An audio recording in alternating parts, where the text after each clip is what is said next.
If you're a Kanye West fan, you're not a fan of me, you're a fan of yourself. You will believe in yourself. I'm just the espresso.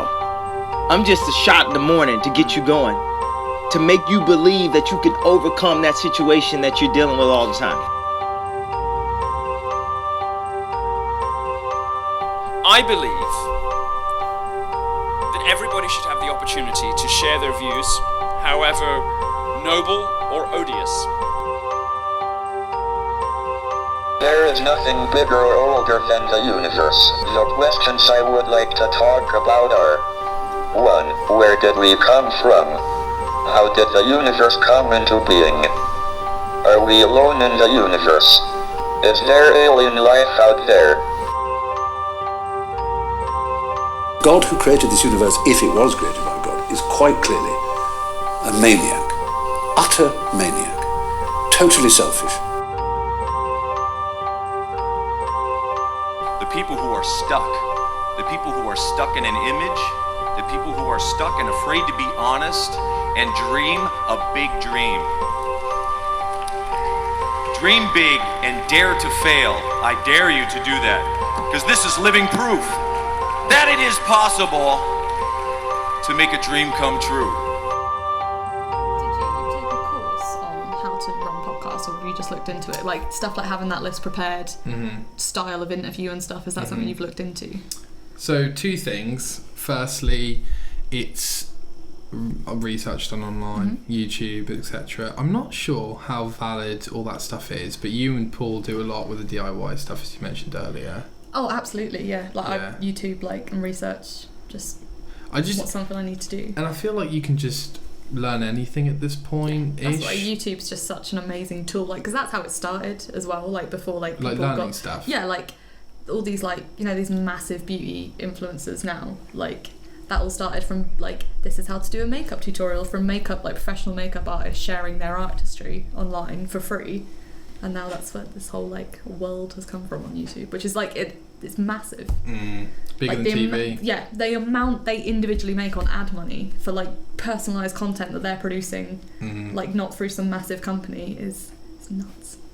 Yeah, it's weird. It's one of those things. Oh, we're getting off track already. Right. So sorry, what was No, the track? it's fine. So first question, number 2 was learn it online.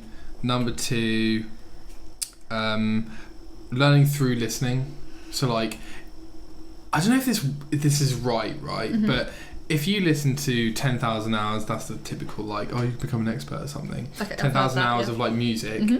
I feel like you've got a good foundation of knowledge and experience where you can think, I can probably write my own song now, or know what I want to write. Yeah, I feel like a lot of art stuff though, being able to write songs, that's just in a person, or it isn't. I feel know like what you mean. I could, if I spent 10,000 hours learning. Okay, no, you're right. I probably could string a song together if I went to some sort of school, but I don't know. I feel like the true songwriters is just it comes out. Yeah, like writing in general, authors, to be able to put words together in a way people want to hear is a skill that's just sort of there, or it isn't. I don't know. Yeah. You know? Yeah, it's do you learn? I definitely think you could get better at writing, but I feel like the big writers. I know what you mean. Yeah. It just kind of comes out. That's what I mean. There's I don't think David Bowie probably did learn how to play guitar and all that. Yeah, absolutely. Stuff. And they would have gone to school for their English qualifications and literature and or whatever. But the way he writes a song, you can't teach that. Yeah, so. I don't know. Maybe it's because I'm not personally arty, so I don't think I could. Well, you're right in your own way, interior design. Yeah, I do like that, and yeah, I guess I like clothes as well. I don't know if that makes me arty, but definitely fashion. Yeah, but I couldn't design clothes. That's what I'm saying. I just enjoy what artists make. I really enjoy music and clothes, but I'm really glad there's people that in do the it world for you. that can produce that for me. But because when you look at a dress and you think, oh, I know, I want that dress. I feel like from that line of thought, you can then think, oh, and I know how I would want the dress I wear to look. So then the kind of creativity comes from there. Yeah, I like accessorising stuff as well. It's really fun. And matching my lipstick to a skirt. Exactly, that's a bit creative. Well, for me, that's as creative as I get. I'm just oh, look at that matches. There's so many things to talk about. Okay, I'm sorry. No, it's fine. I was just gonna say, so firstly, when we went to Paris the other week, we went one of the museums we went to. there was the Dior fashion thing in the back garden, basically. Like a show. Yeah. Cool. And they left it up because tourists, and it was like on big cloths of like, I just described as rugs. Okay. That were like as long as that radio. Listeners won't know, like 5 meters long. Okay. Pretty big things, and it was all about like women and how women, like, what if they ruled the world and that kind of feminist stuff. Or, well... Was it like a collection they were putting out, or just like an art show? Oh, I think it was like the Dior fashion show for Fashion Week. Yeah, they were like advertising their clothes and stuff. Okay. And so that was cool. So like, I'll just let you know that was cool. And that was... But like, we couldn't get to see the back garden of the museum because it was this massive Dior thing in the way. But at the same time, you got to see the Dior thing, so... Pretty cool. You got to take what you can get. Exactly. And India likes fashion, so... Yeah, India's very stylish. Like, yeah. I really, really envy how put together she looks all the time, but with like a creative flair as well. Sure. I think you just got to create your own style, haven't you? She's really like nailed it early on. Like, it takes people a while to find like what their own style is. Yeah, but I think, agreed. She's Especially really men. Cool. Jesus. But yeah, what I was also going to say was, for me, part of the podcast was like, what can't I access easily, or what do I not see out there? And I just really want to listen to that. So part of the inspiration for this was, okay, Joe Rogan's fantastic. Is that the hat? Is that why the hat? Does he wear a hat when he podcasts? No, I don't think so. Okay. He sometimes does. I didn't know if that was like part of the Nick Burton experience. It is now. It is now. It is okay, now. the podcast hat. Has that been talked about on the podcast before? No. Okay. No. So, listeners. Nick is wearing a baseball cap and is so professional. Like, I feel like I'm in a professional studio here. Do you? This is so good. Yeah, Right, I did not okay. expect... I thought we were just going to be like on the sitting phone. on the sofa. You Right, with Liz, your can you just phone. talk a little bit? But Yeah. this is great. Okay. I'm really... okay. Yeah, this is impressive. Sorry. No, thank you. I appreciate that. No, but the hat looks good though. It looks professional. I feel like you're doing a job. You've got a hat on. Do you know what I mean? Yeah, it's a creative outlet, but like you say, if you want to make it really good, generally, you've got to kind of work on it. And this is like a great level to be at, like doing your first podcast. I think they can only get like bigger as you get into it. Hopefully. Well, it's like, I mean, like, you know, we've all been in like trial bands and stuff when you're growing up or whatever. Yeah. And I feel like when you're having fun in that's great, but like until you start critiquing each other and actually going like, that's not good enough, do better. Yeah. I like, you're not going to be Coldplay or System of a Down if you don't go like, you know what, guys, this isn't good enough. Oh, and you can definitely get better from practice and from learning and from constructive feedback, honest constructive feedback as well. I feel like a lot of people don't take that on definitely often enough. But then I also think there's part of it where it's like, actually the people don't know what they want, if that makes sense. As well, yeah, absolutely. But like that in like bigger terms, like genres and stuff, or like. So like, we all want a new Star Wars movie. You don't really want a new Star Wars movie. But who is saying that? Because all Star Wars fans. Who are they? Like, have you seen? I haven't seen them, so. But like, I've heard they're not good. Well, sorry. Do you want the films or the fans? The films. Yeah, no, I know some top quality Star Wars fans, so I won't slay them. I won't slay them. Okay, no, the films. Okay, you're a film buff. Ish. From a film point of view, they're obviously well made. They've got a budget of God knows what. But like well-made budget films don't really like. Yeah, I'm about to go into it. Okay. So like in terms of set pieces, costumes, they look pretty. Written. Apart from the last one, written very solidly. But why are they being written? Why? Yeah. Money. Why does anyone care about this story? Tell me, like, are you still invested in the story? Not anymore. The last one was So why is it awful. still happening? Okay. Money and sequels.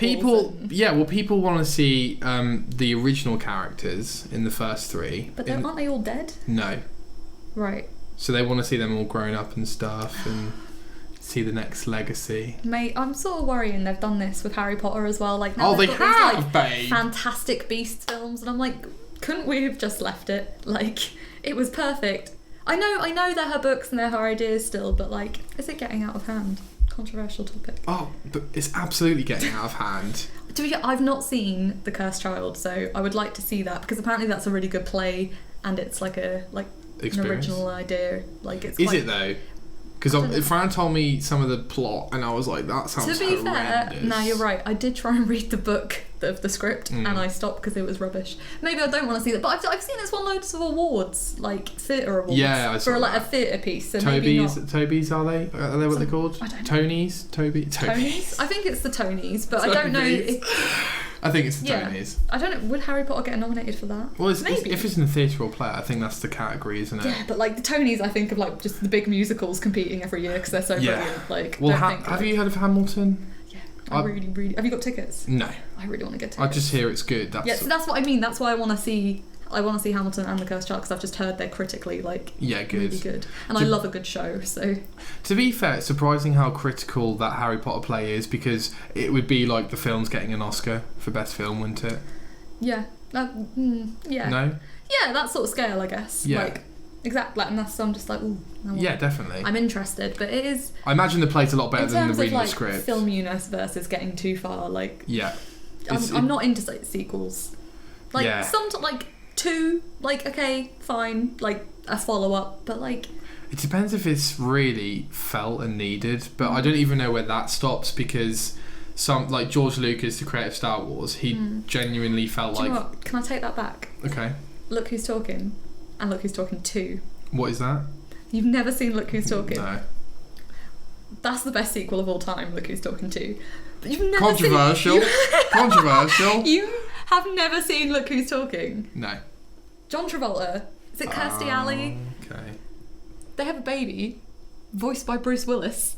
That sounds really weird. It's so good. It's so like 80s, like that like whole time period. Like the outfits in it are really awesome. Okay. But like it's just it's a comedy about a baby who like, and you can hear his like internal monologue. Oh, I have heard of this, yeah. It's a really famous Yeah, film. I've seen Super clips famous, and like stuff. massively Yeah, famous yeah, films. yeah, But yeah. yeah, so in terms of Sorry. sequels, I think they did a Look Who's Talking 2 and Look Who's Talking Now.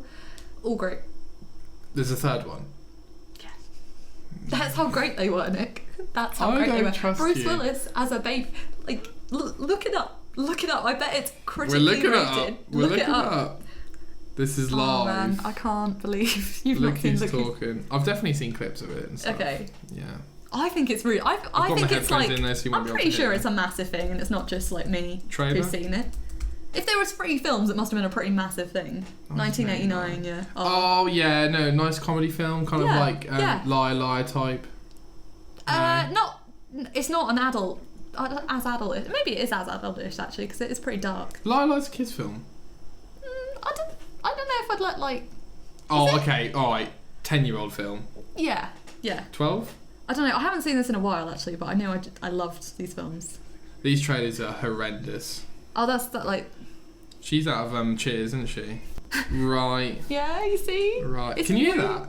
Like slightly through your headphone when I leant okay. over, but That is it nice comedy? Yeah. Like yeah, he's not going to be like, oh, I like. No, there's a bit of that, but Right. like, yeah, but like done in a baby way because he's got He's a a baby baby. brain. Like, do you know what I mean? So it's Yeah. Baby Brain with Bruce Willis' voice. Well, he's a little more grown up than like say. I think the kid's like. Well, it's pretty small there, isn't it? But you know what I mean? Yeah. That's no, baby, No, but he's no, probably not like not 3 or like 4. not like baby. But it's definitely an adult voicing it, Baby, sort of thing. baby. Okay, right. Getting into that. So, background. Background. I'm so Background sorry. to Star Wars. Right. Or do we Harry have Potter. to keep talking Harry about Potter. them? Oh, sequels. Yeah. I think they're right. Sequels are good. Aliens is fantastic. Yeah, Terminator no, 2. You like Terminator 2, don't you? I think I've probably got to take back. That was quite a big statement I made about not liking That's sequels fine. because you've now listed a lot of good sequels. Yeah, But like, I just but mean when it gets taken too far and then it like the plot just like dilutes out and it's. we're shite. talking about number 2s. Episode 9 just came out That's for what I mean. Star Like Wars. too far. No. Yeah. Am I allowed to have that opinion if I've not seen them? Probably not. But No, just say what you want. Have your opinion. Don't. It's a film. yeah. It's a well, film. I mean, but I've not seen the film.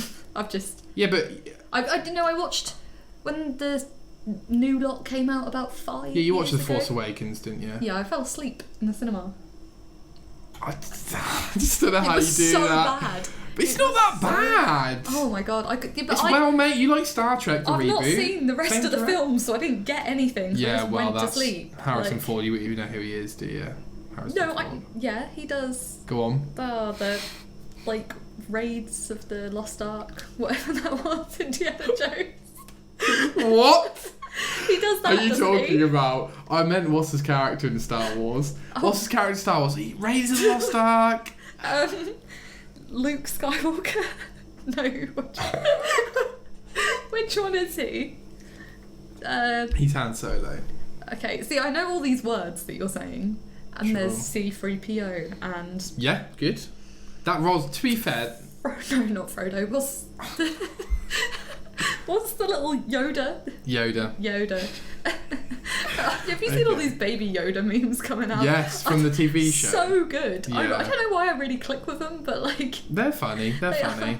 I don't really access meme culture that much. I whatever that really like means. meme culture. Is that so? I Memes go on include Reddit a lot and Twitter. memes include that pictures with writing below them and gifs.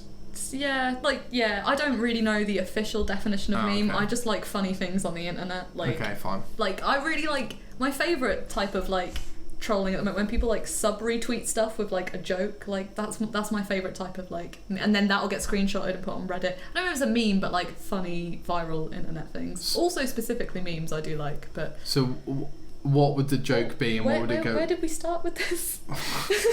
I Star don't Wars know. Baby Yoda memes. Yeah. Okay. Yeah.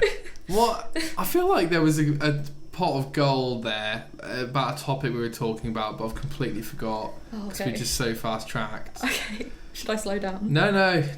I'm just so. Can anyone keep up with this? Yeah. I mean, who cares? What? Fine. So meme culture. So Okay. if you responded with a joke, what would be the joke, and what would it be responding to? Say. You can't put me on the spot here. Well, I don't even read Reddit, so I don't even really. You don't know. go on Reddit? No. Everyone tells me not to. Why? I don't get that. People are like, oh, Reddit, and I'm like, I just look at like fun, like, because I think I curate like my own homepage on it, so I just like follow things that I like, but then sometimes like So. through the front page. But But I love Reddit's so good. Like, is it I post is it all like the Star time. Wars fans would be posting different lines of thought about Star Wars? Is that what it is? What? No, if I follow Star Wars people on it, there'll Oh, be no, like no, discussions about so films. there'll and be stuff. like a Star Wars subreddit, yeah, that's linked to like that could be like a big. There'll be loads of like subreddits for Star Wars, but like there'll be like Star Wars reaction gifs and like Right. Star Wars new films. Yeah. Ideas. Yeah, or like there'll just be more like trolling or like shit posting accounts of like. Okay. I don't know. I don't know. It's to be fair, it is quite a weird culture to explain. Like if you It- don't Reddit, like Yeah, I mean I don't know. It's just like a big homepage of like everything. I don't Writing. know. I really writing like posting of like I have like personal subreddits that I subscribe to. Like I really like the thrift store hauls because I like going charity shopping and posting like my finds and stuff on there because it's like a real buzz when and we all like the same thing. I follow like other sort of like weight loss subreddits when I was doing that. Like to Okay. help me through weight, and that really did help me through weight loss, like looking at that sort of curated stuff that people were posting together and like people's progress pics and their what they've prepped for their meals and stuff. yeah. It's So like a what, community. Like, what it's really would cool. you would they post tips and stuff and advice? Yeah, so like say I follow a subreddit called like 1200, and that was like my when I was trying to lose weight, like a calorie limit that I'd set, and Okay. it was all like ideas of meals that you could get in for like that calorie count and stuff, and like but it was just like an idea sharing platform where you all like post together and That sounds give each good. other advice, and it was cool. And like there's so many different ones, but like that they were just two things I was interested in at the time. But like the general front page is where like everything gets upvoted from all the subreddits, Okay. and that's where you'll find like memes and stuff. Well, that's a good segue Mm-hmm. into you talking about your weight loss, which I do want to talk about. Okay. So, yeah, we don't have to go into specifics, but like I don't care about specifics. Like, you were a weight, yeah. and then you were like one day, I guess you were like, I've had enough. Yeah. Like I always like knew I'd been overweight for a while. Like from leaving home to. Would you say normal overweight compared to like everyone's slightly overweight? You'd say.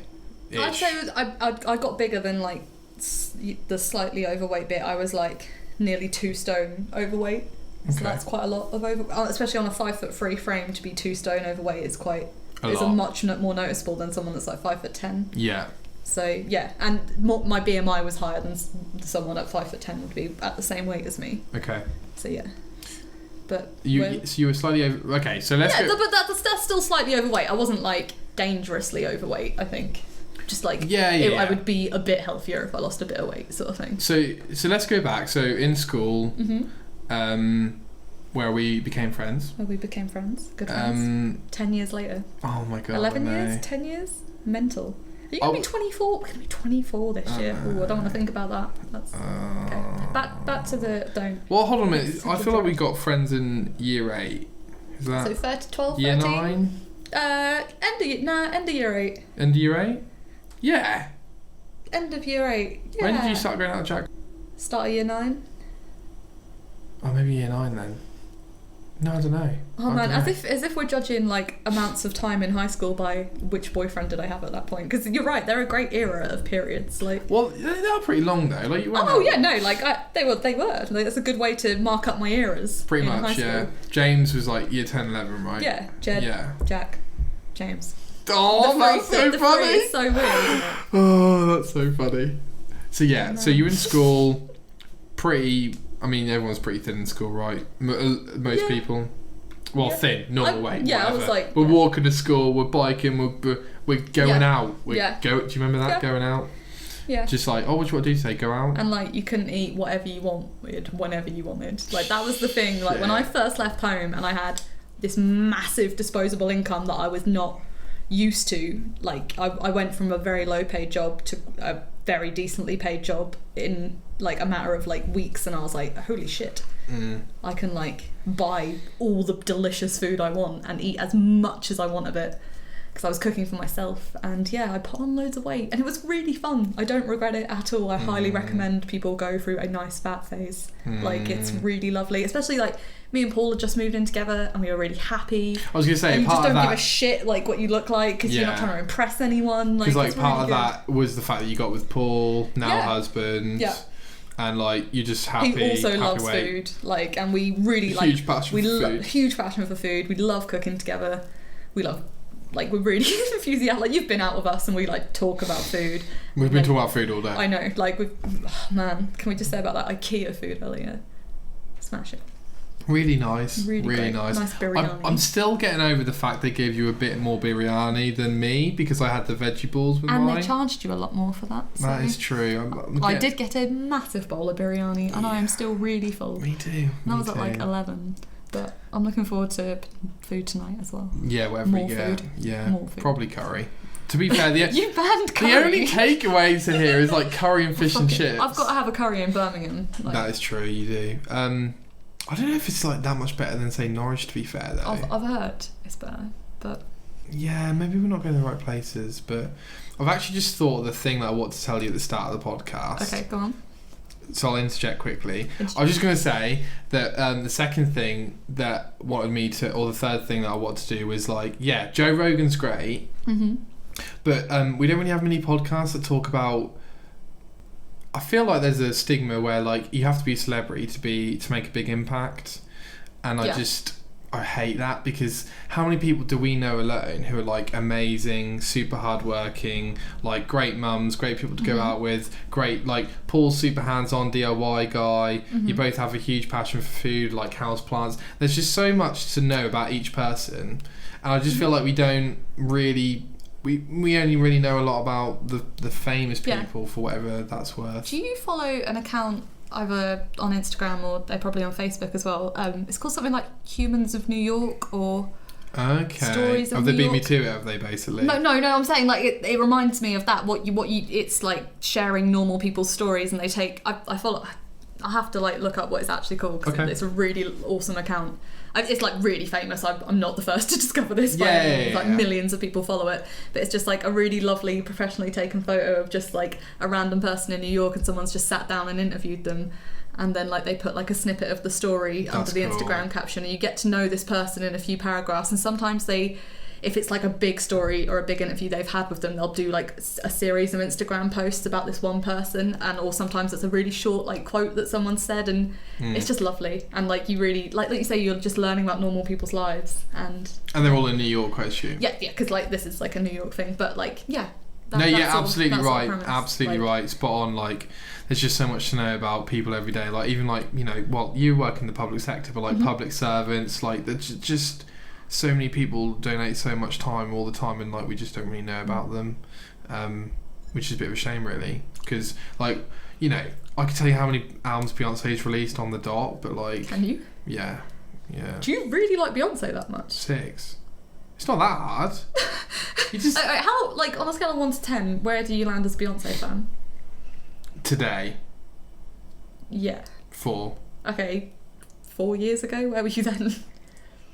Bigger or 7 smaller? or 8. Oh, okay. So Yeah. what was her peak album for you? I Am Sasha Fierce is one of the best pop albums ever made. Okay, yeah, no, I totally agree You're with just you. surprised, aren't you? Yeah, I just didn't realise that you were into the magic of I Am Sasha Fierce as well. Dude, the album's unbelievable. It really is, isn't It's it? unbelievable. It really is. Yeah, like the new Fran new got stuff. to see her on tour at the O2 when she Yeah. done that album. That was Well, no, that was she's self-titled, like, wasn't it? Oh, was it? Oh my god, she only had 5 albums. I was wrong. That's my bad. Was it 4? Was that an album as well? Oh, you're right. It is 6. Thank you. Thank you. Oh, I love. Oh, yeah. No, maybe You like it's 4? Yeah, I do like 4. That was before she started trying to be artsy, I think. But I think she's smashing being artsy. Like, Yeah, she's doing a pretty good job. she's to be probably fair. just like, I don't want to make fucking pop music anymore. I want to make stuff that means something to me. Like, and she's gone and done it. Like, Do you think that is actually what happened though, or just? of course it is. Like, she's so powerful. She can release whatever she wants now, and people are into it. Like, and she can explore her own like projects and stuff. It doesn't all have to be like catchy pop ballads. But which it is still great music. Like, Yeah, it's like absolutely. mostly still like pop suede, but it's more like she can. I don't know. Do you not think that's where I sort of thought she was going? Oh, definitely. I just wonder, like, how much of that is genuine, basically. Oh yeah, it like, still might all be like a PR, like yeah, marketing like move. the shit down, like, oh, you know what, Beyonce, nobody likes or wants to hear your pop music anymore. What would be Probably. really cool is if you did a song about blowjobs. Like, did you see the Taylor Swift documentary on Netflix? The new one, Yeah. Miss Americana? I haven't. Is it any good? It's alright. Like, I'm not Taylor Swift's like biggest fan, but it's Sure. an interesting look at like the music industry and Right. her job essentially. Yeah. So it was a cool like insider into being like one of the biggest pop stars in the world.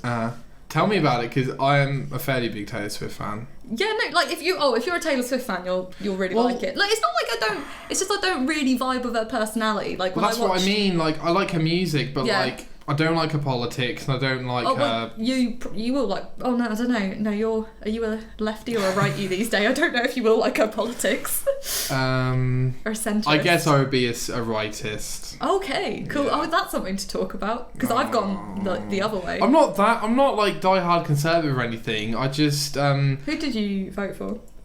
well, let's get political. Which one? Brexit. No, general election just gone. Conservatives. Fucking hell, man.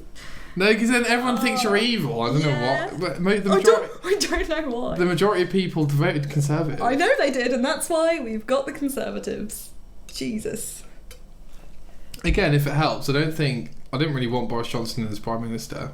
Like, just because you vote for them doesn't mean you like them or that you agree Did you know with Lou them. voted Tory as well? Lou's a Tory now.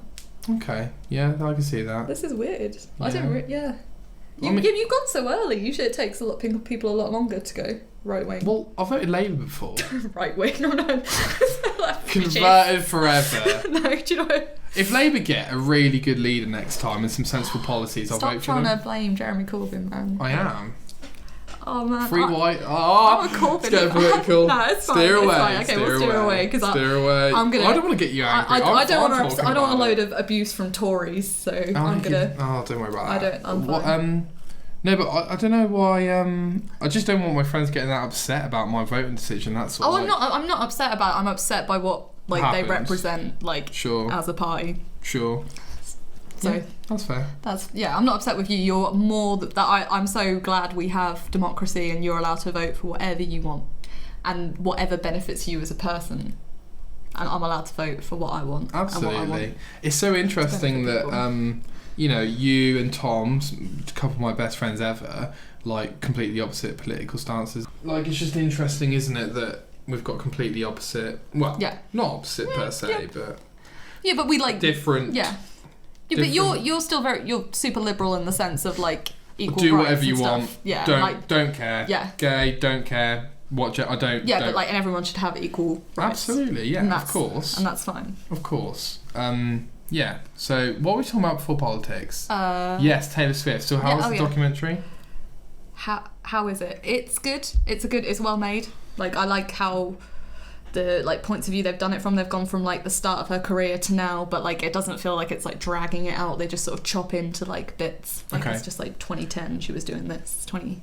Were they filming the whole time then? So it's just sort of like edited together clips of like but it's really well done. And then is this recorded right before the release of a new album? I assume.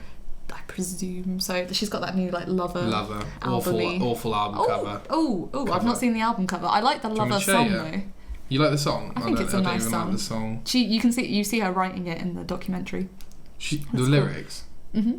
Interesting. She like films herself on like her iPhone, and she like when she's writing songs. It's interesting. Okay. She's like I'm not a fan of her personally, but she's a very good songwriter. The young ones, I like the new up and like Billie Eilish, the coolest chick ever. Dua Lipa, I want to be her. Like, do you know what I mean? I like the up and coming like Dua Lipa, new kids on the block. Is she like?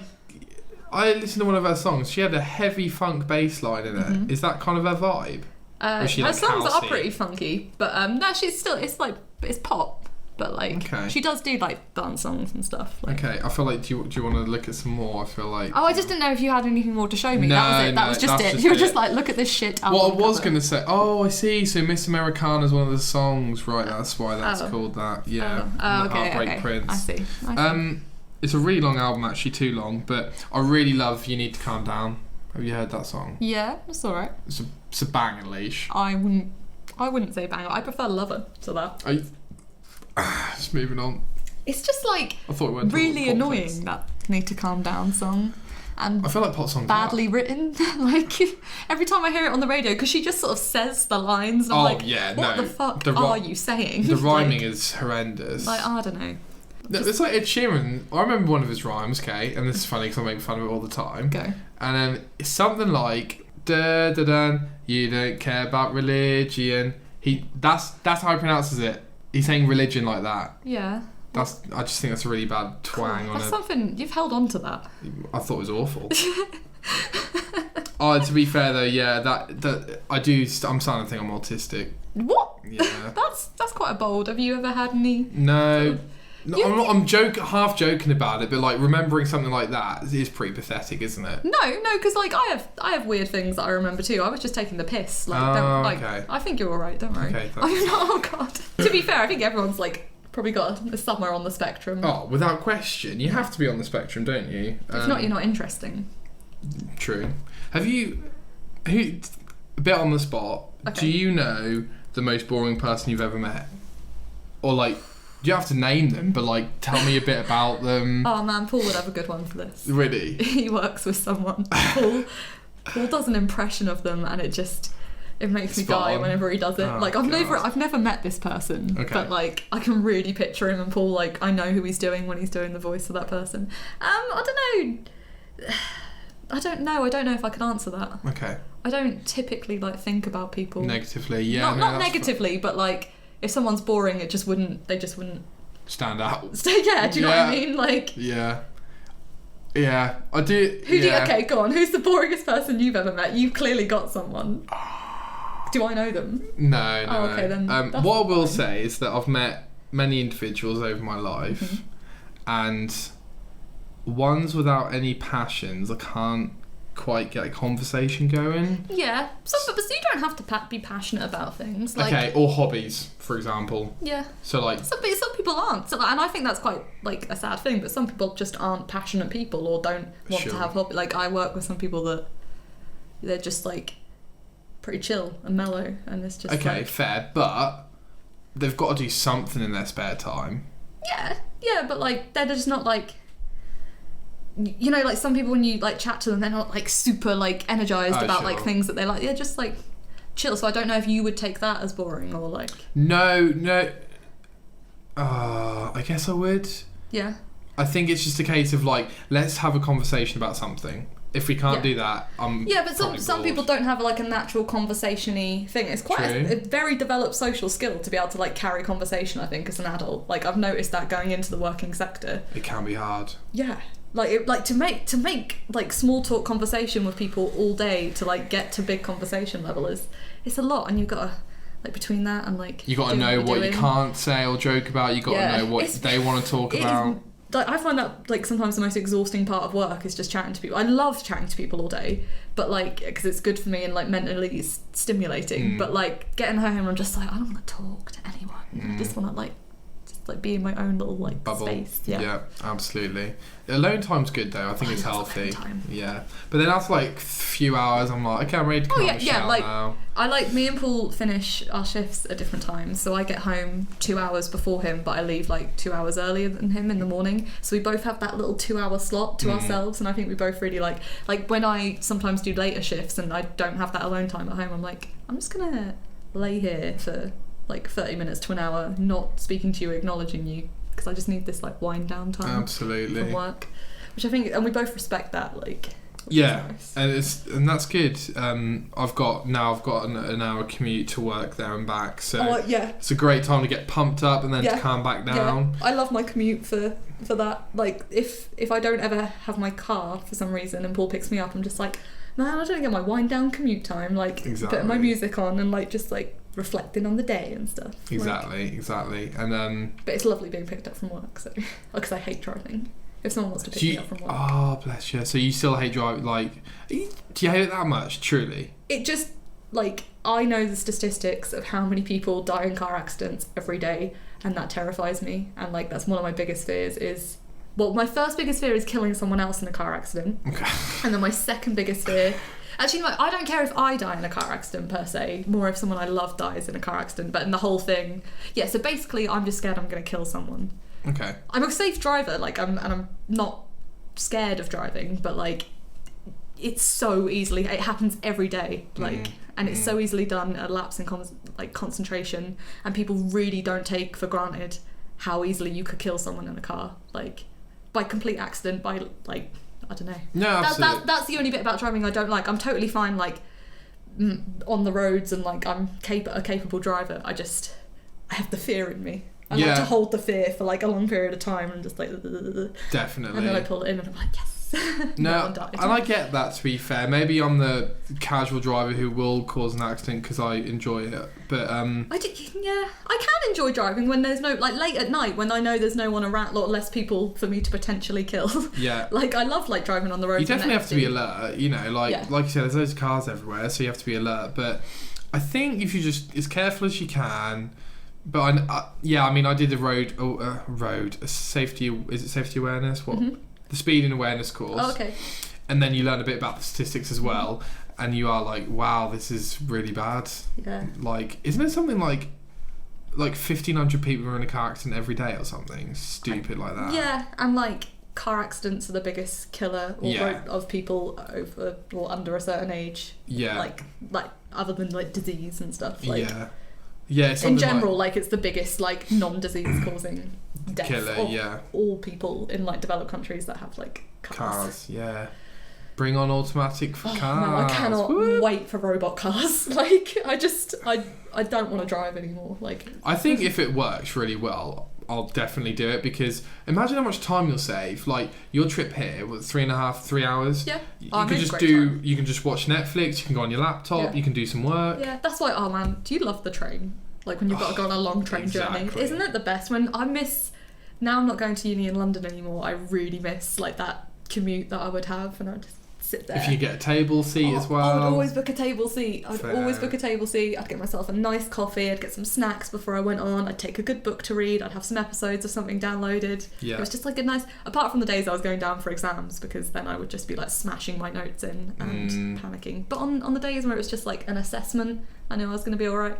So, how do you feel when you're on a busy train, like crowded train? It's, not great, but it's all right. I don't know. I feel like anxiety is really common amongst people at the moment. I feel it sometimes. Me too, yeah. But not about things like crowded trains. Okay. Like more like, does everyone hate me? Like that sort of right, okay. anxiety. Okay. Is it amplified on a hangover? Absolutely. More because, like, I know, like, I'm very obnoxious when I'm drunk and I can be quite overbearing, and I just... So then the next day you just think, the next day I'm like, why? oh my god, why was I talking so loudly at someone? But I know everyone's like that when you're drunk, like, that's sort of what it does, but, like, then you sit there and you're just like, oh my god. And then, like, to be fair, one of my favourite things after a night out is the group chat the next morning of, like, where did so-and-so go? Like, where did you... Oh, Just and the then whole like, reliving the whole recollection, thing. yeah. It's so much fun. Thing is, though, when you're in the middle of it, it doesn't feel like it's that blurry, maybe, but then you look back and you're like, Jesus. Oh, God. I like that time disappears when you're drunk. I think it's quite fun. But, yeah, then the next morning, not knowing, like, what I've said or done, I'm just like, that's not good. That's why I don't drink as much anymore. I do, but you don't get like no, I don't get out. like pass out drunk. I just like to get drunk enough that I can like dance. Have a good time.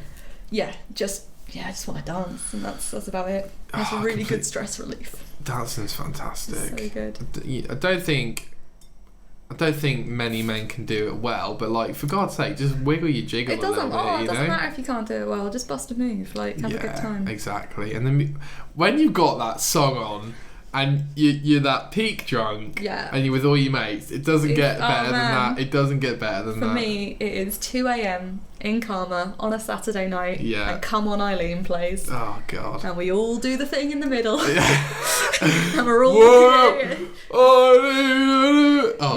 and then I'm just like, right, girls, shall we get a taxi home? And that's most Saturdays in the summer because it's brilliant. Or we walk home, which is lovely if it's and your walk gets light as you walk back. Yeah, man. The house parties, like just. Oh yeah, we'll walk 4 miles to the house party. I still love the walk. Yeah, but a walk when you're drunk is really fun. True. Oh yeah, because like no one's parents would give you a lift. You're like, fuck, what are we gonna do? Nobody gives lifts. Like, Will, this party's in like Helston, which is like 4 miles away from Drayton. How are we gonna get there? It's like, we'll walk it. Okay. Oh man, walk house everywhere. What an era. Like, just reminds me of house parties. Whenever you say Will, I'm like, oh yeah, from the house parties. Yeah. Like, obviously also from school. But you know what I mean? Like, Will was like a big player at the house parties. Yeah, man, absolutely. And like, there was that one summer, and me and him, for whatever reason, had 6 of the same house parties in a row every week of summer, and it was just like the best time ever. Oh, it was great, weren't they? Just so good. I feel like I hosted a good number as well in high school. Your mum always brings it up like we were really bad, but I don't think we were that bad, were we? Were we pretty bad? I mean... We didn't like destroy the lounge, did we? I mean, that happened on my first house party. No, and I wasn't there. But you shouldn't ply 13-year-olds with alcohol because bad things will happen, sort of thing. Like, that was... What was going to happen. Well, no, but the house parties we're talking about, we weren't 13. Nah, like when we were like 16. Yeah. Which is fine. Yeah, but I'm saying I've been having them since. Like, oh, sure, since right, then. yeah. To be, when you're supposed to drink 18? Yeah. God. Yeah, but we're a very young drinking culture in England. Like, I wasn't the only person having like parties where there were alcohol. Then, like, you could get someone to get you alcohol. Like, pretty. I've been drinking like since then. Okay, because. Looking back, I don't think really, like, never did anything at the house parties where I was like, oh, I regret that. I don't want mum and dad to know about that. You've never done anything at a house party you regret? No. Oh my God, you're such a good boy. Well, like, you have silly stuff happen. Yeah. But, like, you have silly stuff happen, but, like, what I mean is, you don't... Like, I've never done anything like got in trouble with the police or anything like that. So no one really got in trouble. That's with what the police, I mean. We weren't that. Yeah, no, you're right. We weren't that pretty bad. Good. Yeah. We weren't like starting on any. Like, we weren't aggressive teenagers. We were just looking for a good time. We were just looking for a good time, man. Good time, baby. I mean, like, we used to have sleepovers sober at like 15. Yeah, we had a great time. We'd just smash out some Guitar Hero, put some oven chips in, and we were just like rock and roll. Oh, yeah. It was such a great time. Yeah, that was But good. they weren't often sober. There was usually some sort of like bottle of vodka involved. We'll share. Oh, what was that thing where like I don't know, did Ryan start it when like he was just going to start drinking neat vodka and everyone just like started swigging neat vodka, and I was like, I'm not getting behind this trend. trend. That's a great memory. Oh, do you know, I was just playing at a house party with a bottle of vodka. That's such a throwback. Do you know what I mean? Like, I can picture that so clearly. Like, every house party or whatever, Friday night, whatever it was, it just like... just a Friday, right? Right, what are you drinking? Just like a straight bottle of vodka. Just like, half it's gone. Like... was that full? He's like, yeah. It's like, you don't look drunk, right? Yeah, no, I'm good. He was hard as fuck. I don't even know, man. Oh man. Some people were you ever sick at house party? No. Oh my god, I was sick at so many house parties. Yeah, One of which, Riley's, Jesus Christ. Oh man, that was so dark. Yeah. He had a amazing marquee outside and stuff. I had to sleep on... Were you there as well? Did we both sleep in James's bedroom? There was me, someone else. I was on the floor. Maybe. And then I had to go to work from James's bedroom where I was sick on myself at like 6 a.m. I literally went into work, had not showered. Oh. It was dark, and I started at like 6. Mackey's. At Mackey's, and that was a dark time, and like Finished I got at in. 2 then? No, was it 6 or 7? I think it was probably 7, but it was like a 7-4, and I was just like... Oh, bad shift. Bad shift. We know it was 7-4. Anyway, I got there and I was like, can I have my break, please? Because I needed, like, food, and, like, it was so dark. God. I puked after so many house parties. Yeah. I'm so glad I don't do that anymore. Yeah. Only when I drink tequila, which is only on birthdays. So like, what is it about tequila? Because I speak to so What many is it about people tequila? who say like, oh no, the one thing, tequila. It just gets you fucked up. Is Like, that 3 bad? tequila shots is just like... Is that the one where you do the salt and all that? Salt, rubbish? lime, tequila. That's that. Like for me, it's free. Like if I have like 3 tequila shots or like a tequila-based cocktail. Like if I have a couple of margaritas. Okay. It just makes... I don't know, that tequila drunk is a thing. Have you ever been tequila drunk? No. I've had tequila shots when The I'm only drunk. time Rosie has ever thrown up is when she's had tequila. Right. Okay. Are you okay?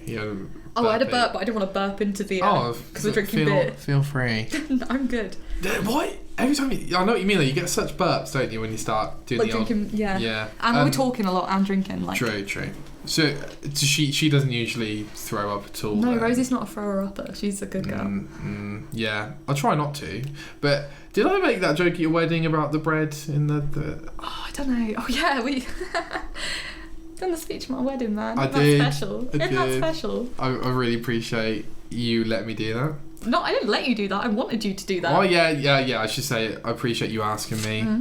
I hope you liked it. I did love it. It was so thoughtful. Good. So when I saw the A4 pages printed out, I was like, You'll be serious. I know. I remember you messaged me about it, and I was like, how's the speech coming along? You were like, it's looking at like 15-20 minutes, and I was like, fuck. Yeah. But it was so sweet. Okay, so good. sweet. Good. I'm glad Fran recorded that. That was really nice. Did you record the whole thing? Most of it, yeah. Have you not seen the recording? Get her to send it to you. Oh god. Yeah, no, but that was really obviously your wedding, fantastic. Oh yeah, I got married. You know what? This leads well into my first episode. Okay. Where second, where I spoke to Sam, who's India's friend and now my friend, reined him in. He's got him on side. Exactly. He's one of the wedding invitations up there. Oh yeah. And he, I was just bugging him about getting married at 23, etc. You know, that kind of stuff. But like, I'm also married at 23. true. You've got a very narrow selection of guests. Maybe not many people are married at 23. Yeah. But that's why maybe that's why I find you interesting. I find you both interesting. But like, it's a big step, and you've made it. But like, you know, not that it doesn't make sense for Sam, but I just know you better than Sam. So like, you know, you've been with Paul a while now. It made complete sense. It was gonna happen. You've made the jump. Yeah. Now you've made it. It's basically the same. You just feel like it feels good. Yeah. Like I knew from about a year in that I was gonna marry Paul. Like, and I like year in. And that scares me. I would talk to him openly about that. Like maybe because we moved out together after a year of being together, like into our own place. And then like maybe after that year of us living together, I knew like this is like the one. We were having such a great time. And like we should like everything just clicked. Like we worked the same sort of jobs and like we earned a similar money. We shared everything. We both like had the same goals. We just wanted to travel and like be happy and get drunk with our friends. Like, and that's still like the same now. Like as I was when we were 17 or when I was 17. But yeah, I knew. I was just like this is bliss sort of thing. Like I want to be with this guy forever. Okay. So yeah, I made it the step so early. like, obviously I wanted to get married because I love Paul and I like want him to be like with him forever, but like it was mainly because my granddad was getting he's not getting on. He likes to say he's getting on, but you know, he isn't in the like 100% health sort of thing. He's in an age. Yeah. So, and I've always said I wanted my granddad to give me away. We have quite like, I don't have like many family members, so I'd say he's like the only male family member I have at all, let alone like, and we have a close relationship. So I wanted him to give me away, and he said it was the proudest day of his life. So I was very like it was quite emotional. It was very emotional at the ceremony. I think your mum was very emotional. That was quite nice to see. And your granddad, of course. Yeah. I think your mum was. I spoke to your mum about it. Yeah. I think she was just really proud that, you know, you've got this kind of structure and Paul's such a good guy. Oh, you would like if you were. Yeah, you would like if someone found marrying Paul, like you're just like, what a gem. Snatched him up. Oh god, it's just so cute. It's so cute. Because it's funny because you see him as like, I think you see yourself as punching for Paul in terms of like personality and how good he is. Absolutely, and he's well fit. Let's add to the record. Bulky as hell. Strong as hell. Yeah. Like, best jawline in the business. He has got an amazing jawline. Like it juts out here. It's like at a physical right angle. It's nuts. That is true. Like it's not like sometimes if he lays on me, I'm like, can you get your jaw out of me? Like, does he think he's punching with you? Do you know? Probably, yeah. But like I don't, because Paul's a very humble person as well. Like Paul would absolutely be like, yeah, of course. Like, yeah. But no, like I just want to like, because that's all I think he because I've been with him since I was 17. I think that's so early. 17. I'd only just turned 17 when I was with Paul. Like my entire adult life has been with Paul, and he's obviously like really helped shape me into who I am, which I think is I think I'm doing all right. Like as a 23-year-old lady, like you're doing very well. I think I've got like a good set of morals, and I think a lot of that like came from Paul and his like outlook on life and his. Like, because he's the most positive person you've ever met. Like, like and it's just so awesome being around him all the time. Like, so another reason I married him. Like, because I was like, I want to be with you. Like, and that's fair. That's fair. And then like, I feel that you did a lot of that, whatever you want to call it, like exploration. You had a few boyfriends growing up and stuff. And so you felt ready for the long-term commitment by 17. Is that fair? Yeah, like, I don't think there was anything, like you said, I'd had experience before I met Paul, and I don't really think there was a huge amount out there that I'd be missing out on. Right. But all at the same time, we're not completely closed off in that sort of stuff. Like, we're quite open. Yeah. We'll chat about that sort of stuff. Yeah. You know, we're in a long-term, like, committed relationship with each other. Go on holidays. Yeah. It's fab. You're in a good situation. I'm very lucky, very, very lucky to have found someone like Paul. Like, it's true. Because I get like when people are like, oh wow, I'm like, nah, I found a good one. Like, oh yeah. Because you know when some people get married to and you're like, you shouldn't be marrying them. No one thought that about Paul, did they? No, not even. Maybe people thought that about me. They were like, what? No, not even. Not even sparking that idea. But you know when you meet people and they're not right together, or they might be a bit bitter in their 20-year marriage or something like that. That's really sad. Yeah, but that can happen. Like, I can like, you know, you spend all that time together and you change as people and you grow, and resentment's really easy. Like 20 years of marriage, like that's a long time. That's just over how old we are now. I can't even comprehend what 20 years feels like. Exactly. Yet, so like, but we have lived it, kind of. Yeah, we have, but I can't really remember when I was free. Like, no, but you can't remember when you. Oh, no, yeah, you're right. Earliest I can probably remember is about 6, 7. Yeah. Like, even then, it's, you know, that's a long time ago. I feel like we've been here forever already, to be honest with you. Like, when you. Really? Well, like. I think it's just beginning. I agree with that too. I feel like there's a whole new like world to explore, but at the same time, if you really sit down and we reminisce about everything from high school, I think you start to begin to realise just how long it's been, if that makes sense. Yeah. Like A-levels and stuff. Yeah, oh god, yeah, like that was like 8 years ago now. And we're like proper, that's what I mean, we're proper adults now. I know that seemed like a few years ago, but it's been a long time. We're doing big adult things. Well, I feel like podcasts, you know. Podcasts. Do you think you became a marriage? Like this is not like I just like high school a couple of years ago. What? I'm married. Like yeah. That's fair. Do you think you had to become, or that proper adult life starts when you do the move out, you move in with Paul, you get the job you want, and then that... Yeah, for me, because like that's probably another reason it happened early as well, because for me that was at 18, because I got the job, my dream job, and I moved out with my partner at 18, whereas a lot of people do that after university when they're like 21, 22. Yeah. So like that's probably another reason I got married like early, because I'd had all those years Time. of experience living with Paul as an adult, both paying bills together, both like going on holidays together, like doing all those adult-y things together. Then I was like, oh yeah. Yeah, I think that's We're a fair point, because although me and India have been together at the start of uni, it does feel like moving in is kind of the second start. Absolutely. Like I would, yeah.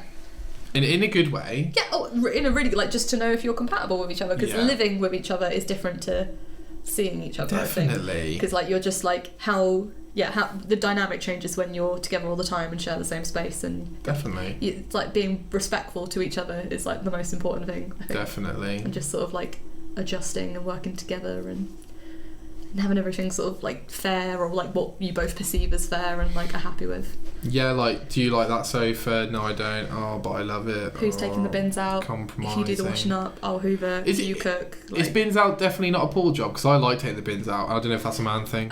To be fair, like, we are like driveway is not very long, so to take the bin to the drive is fine. Fairly easy. And like we don't have a recycling bin, I just put it straight outside, so I'm used to going to the bin like a lot. You don't have a recycling bin? Not inside, no, I just take it out the front door. Oh, okay. Got and it. like to like encourage me to like get out of the house rather than letting it all build. Oh, okay, yeah, sure. Yeah. But sorry, that was so boring. Yeah, I like talking the about bins out. I like talking about chores. Like, isn't that just part of growing up? In just terms of like, you do find sofa shopping interesting. Like, what's wrong with sofa shopping? I don't know. It was a lot, sofa shopping. Yeah, it was awful. But I do have the best sofa in the world, so. Yeah, that's true. That's true. 10 out of 10.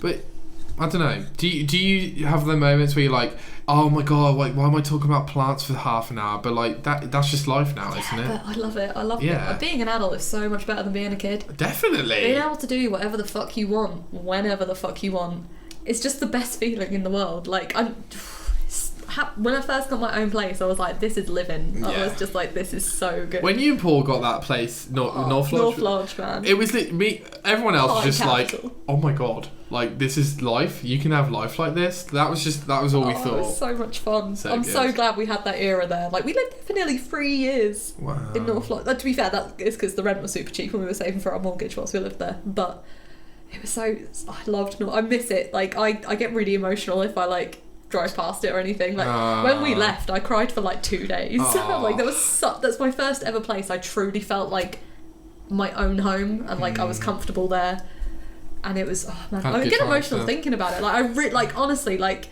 having like your first home with someone is so special. Yeah, definitely. I think great. And this is like yours and India's like first home together. Yeah, that's so nice. And like we've finished furnishing it now, so it is very much like we're just making the memories, as a rom-com would say. Yeah. And it's really nice, to be fair. Like you say, it's just comfortable. Like, I now feel more comfortable coming here to home rather than back to Norwich. While that is a home, like my mum and dad's house is not home anymore. And while that's sad, that's like that's life. Like, and it's exciting to come back to be like, oh yeah, we're back in our bed now and stuff. So that's cool. It's lovely. Yeah. So no, that's all good stuff. Moving out's great. I think I've spoken about this before, but I do think people need to move out a bit sooner, perhaps, than they think. I feel like it's good for you. For personal growth, moving out the earlier, I think, usually the better. From what I've seen in terms of, but it does not make you a bad person at all, or less like anything. But like it. In terms of like personal growth, in terms of like becoming independent, absolutely. Like, like I can see now why my mum. She didn't push me out of home, but like she charged me a lot of rent, like to the point where it was if I moved out, it would be cheaper, sort of thing. To just be like, get out, sort of thing. And I can see that as someone now that like people my age are having kids. I'm like, I can see why you want them out at 18. Like that's something you've took on. Like, now please leave. I've raised you for 18 years. Go. Like, be independent in the wild. I'm done like mummy birding you. I want to get back to my own life. Like, which might be hard to remember for some after like 18 years, right? Like, on the subject of kids, no. Yeah, No. okay. So we've spoken about this forever. Sometimes I knew you went back and forth a little bit, but... Right, that's because kids are cute to look at, right? They lure you in with their cuteness. It makes you want to have them. Like a predator. But they're actually evil and will ruin your life.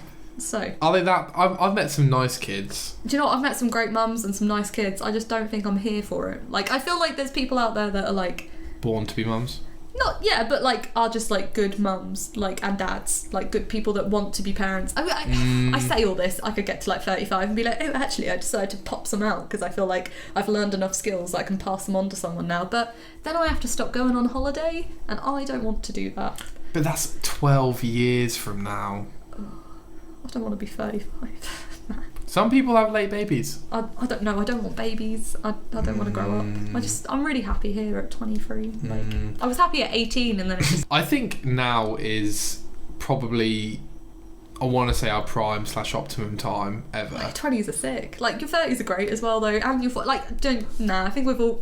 Each era is great. Like... Yeah. I don't think we'll ever be at our peak. I hope I feel at my peak at 80. Oh yeah, no, that's the a fair dream, point. isn't it? Yeah. I wanna have like a vigor for life, like for as long as I can. So I don't want children. I don't want them to take my vigor. Hopefully they give you more vigor. That's the aim. I don't know. I remember on my hen do, I met a couple on Brighton Pier. And they were like, oh, you're getting married, congratulations, well done. And I was like, kids, should I have them? And they were like this really lovely older couple. And What, how they old, were like 60s? Yeah, late 60s. And like they were having a lovely date day on Brighton Pier, and I was chatting to them for ages. And I was like, what, like, kids, do you recommend having them? And they were like, absolutely. And they were showing me photos of like their children and then now their grandchildren. She was like, oh, it's so wholesome. And I was like, yeah, that does look very wholesome. And I like really, and then I was like, oh, maybe I do want them. And then I was like, it's not like that all the time. Like, it might not be as wholesome as like, I don't know. Oh, yeah. It's such a terrifying change of it. Like, well, because once you've had a kid, that's it. You can't take it back. You can't be like, oh, actually, I don't really like this parenting stuff. Like, well, absolutely that's not. like a highlight reel, isn't it? Yeah. Oh god. Yeah, but like they were just like they were They like, loved obviously it. like really great people that had raised really great people and. But like, I feel like that could definitely be a future possibility. You know, like where you have that family dynamic, and I'm becoming more family oriented as I get older and realizing how good that can be. And I feel like there's definitely a big potential there for being able to create that. It's just a lot of pressure because like it's not for certain, is it? You could have a couple of kids, you and Paul do your absolute hardest to They could be make serial them killers, right? Like, do you know what I mean? Like that's part of the risk. Like they could be anything, and like you are responsible for them, Well, and to you a try to certain shape them extent. into. I know to a certain extent. Like a lot of it is like nature and nurture. Like I feel like I would do my best, but I don't. One, it's a lot. Like it's a huge commitment. What about if some days you don't want to do your best? Like, and then you're just like.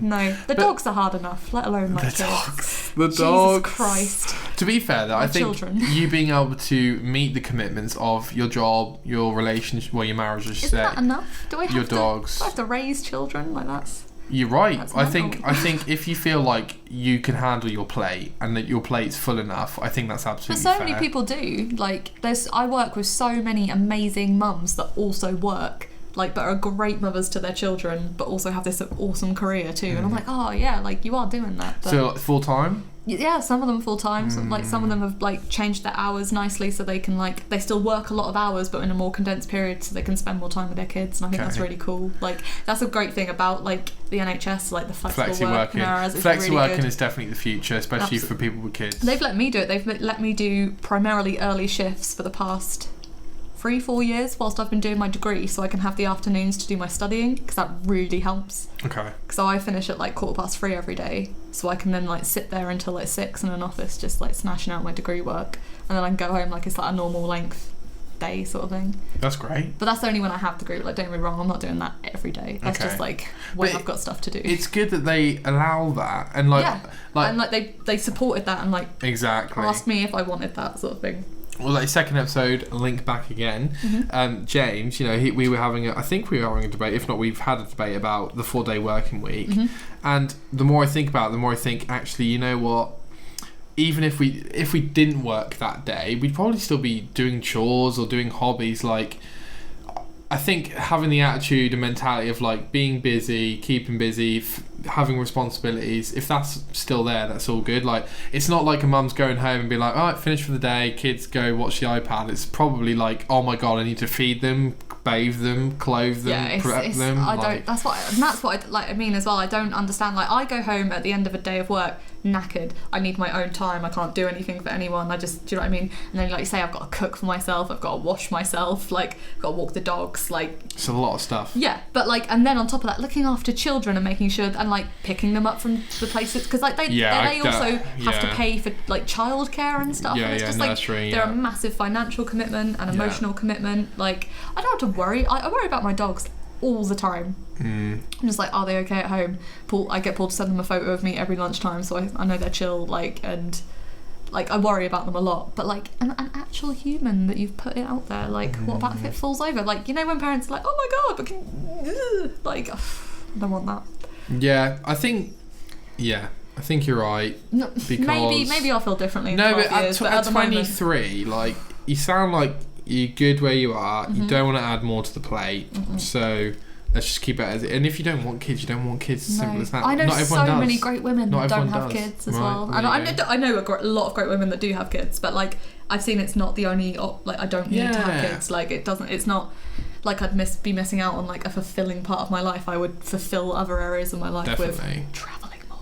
Definitely. Having more money. My worry would be you get to the 60s, 70s, and one, you have loads of friends who have all the grandchildren, but two, you might start. Between me and Paul, he has 6 nieces and nephews that I've married into, and I have 3 younger brothers and sisters that are probably going to have kids. So I feel like there will be children in our lives. Fair point. And because me and Paul are like pretty smashing people, we'll be cool aunts and uncles, and we are cool aunts and uncles, I think. Fair point. And we just be the fun ones. Yeah, no, fair. I guess it just, like if I got to 60 or 70 and then people start dying off and you're like, oh, the world's getting smaller, and then I'd be like, where's my foundation? I don't think you should put so much like feeling in like that. You should like just maintain a good group of friends by being a good person and like have people that you rely on and you rely on each other. Like, I don't think family's everything. Like, I feel like friends are, for me, are more important than family. Yeah, family's a weird one because you don't choose them, so it is different to friends in that respect. Absolutely. Don't you?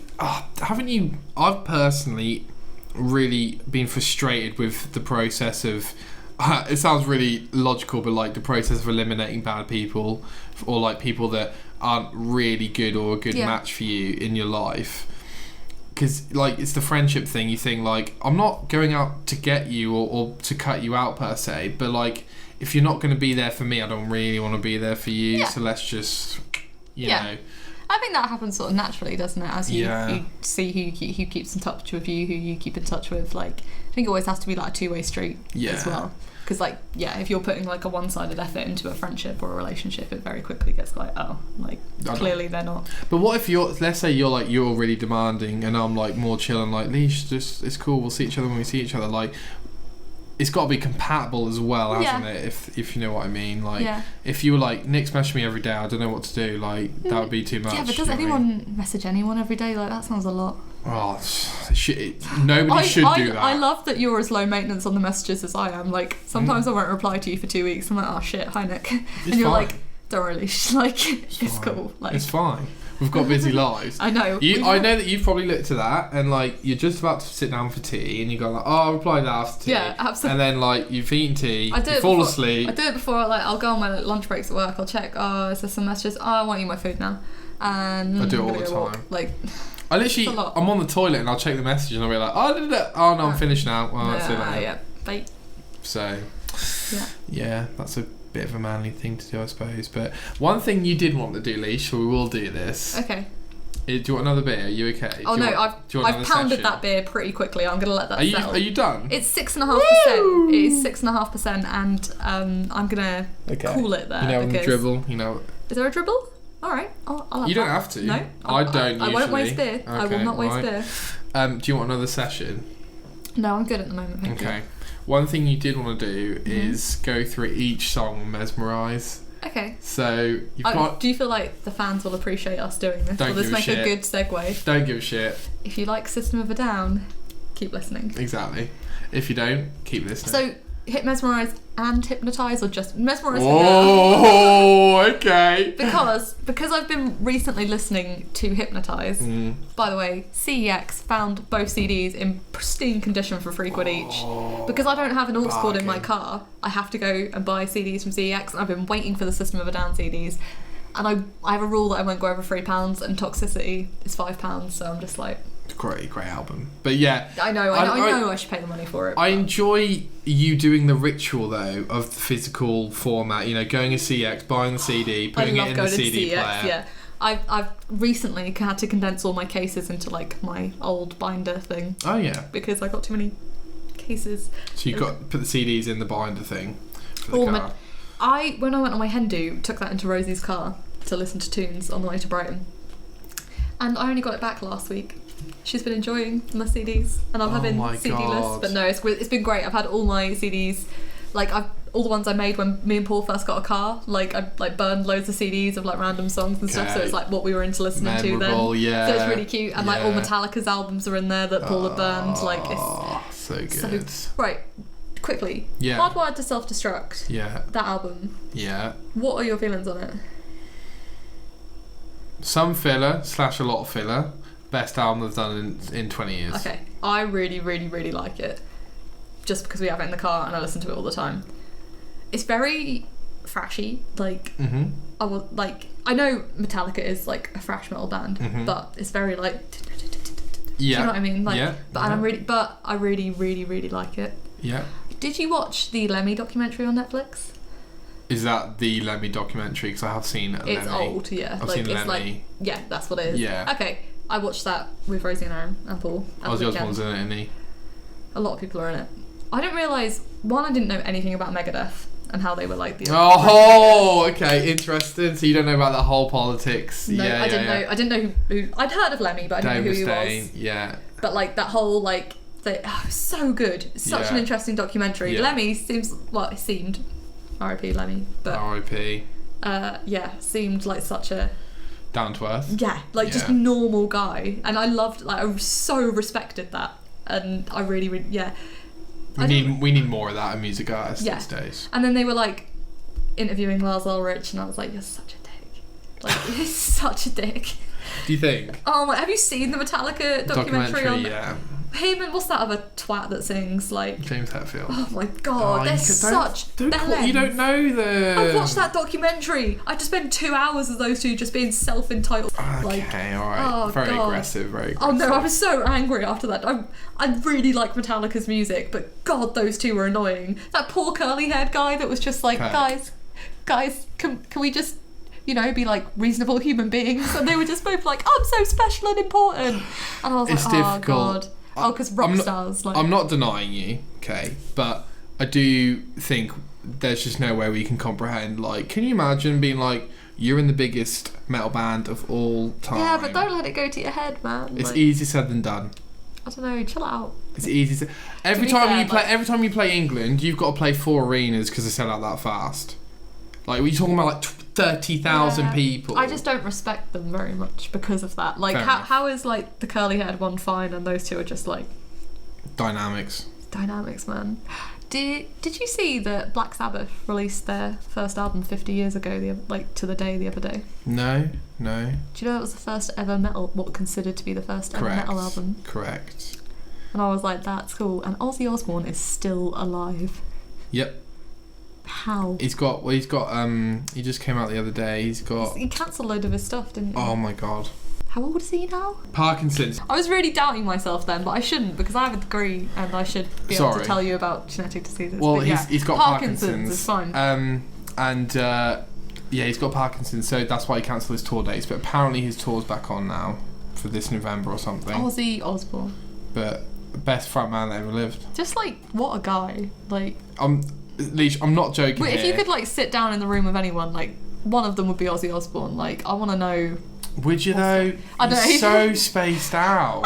All right, like maybe on the time he was on some sort of drug that made him really chatty and wanted you to tell him everything. It's like fuck's Justin Bieber? You know what I mean? Oh, Like, he's just so. Oh my god, the fucking. Can you remember? Did you watch Meet the Osbournes? Was that what it was called when it was on? The not Osbournes. really. Yeah, I know what you're on about. Oh yeah, man, yeah. that was so funny. Well, apparently he was like a real alcoholic during. Yeah. that Oh period. yeah, like he was a and he Right. probably is a, but like he's such an interesting. Yeah, he's It's funny because like the concept and idea of him almost overcomes what he is. Do you know Do you what I reckon mean? like that's been like curated though and like? Yeah, Sharon's his manager.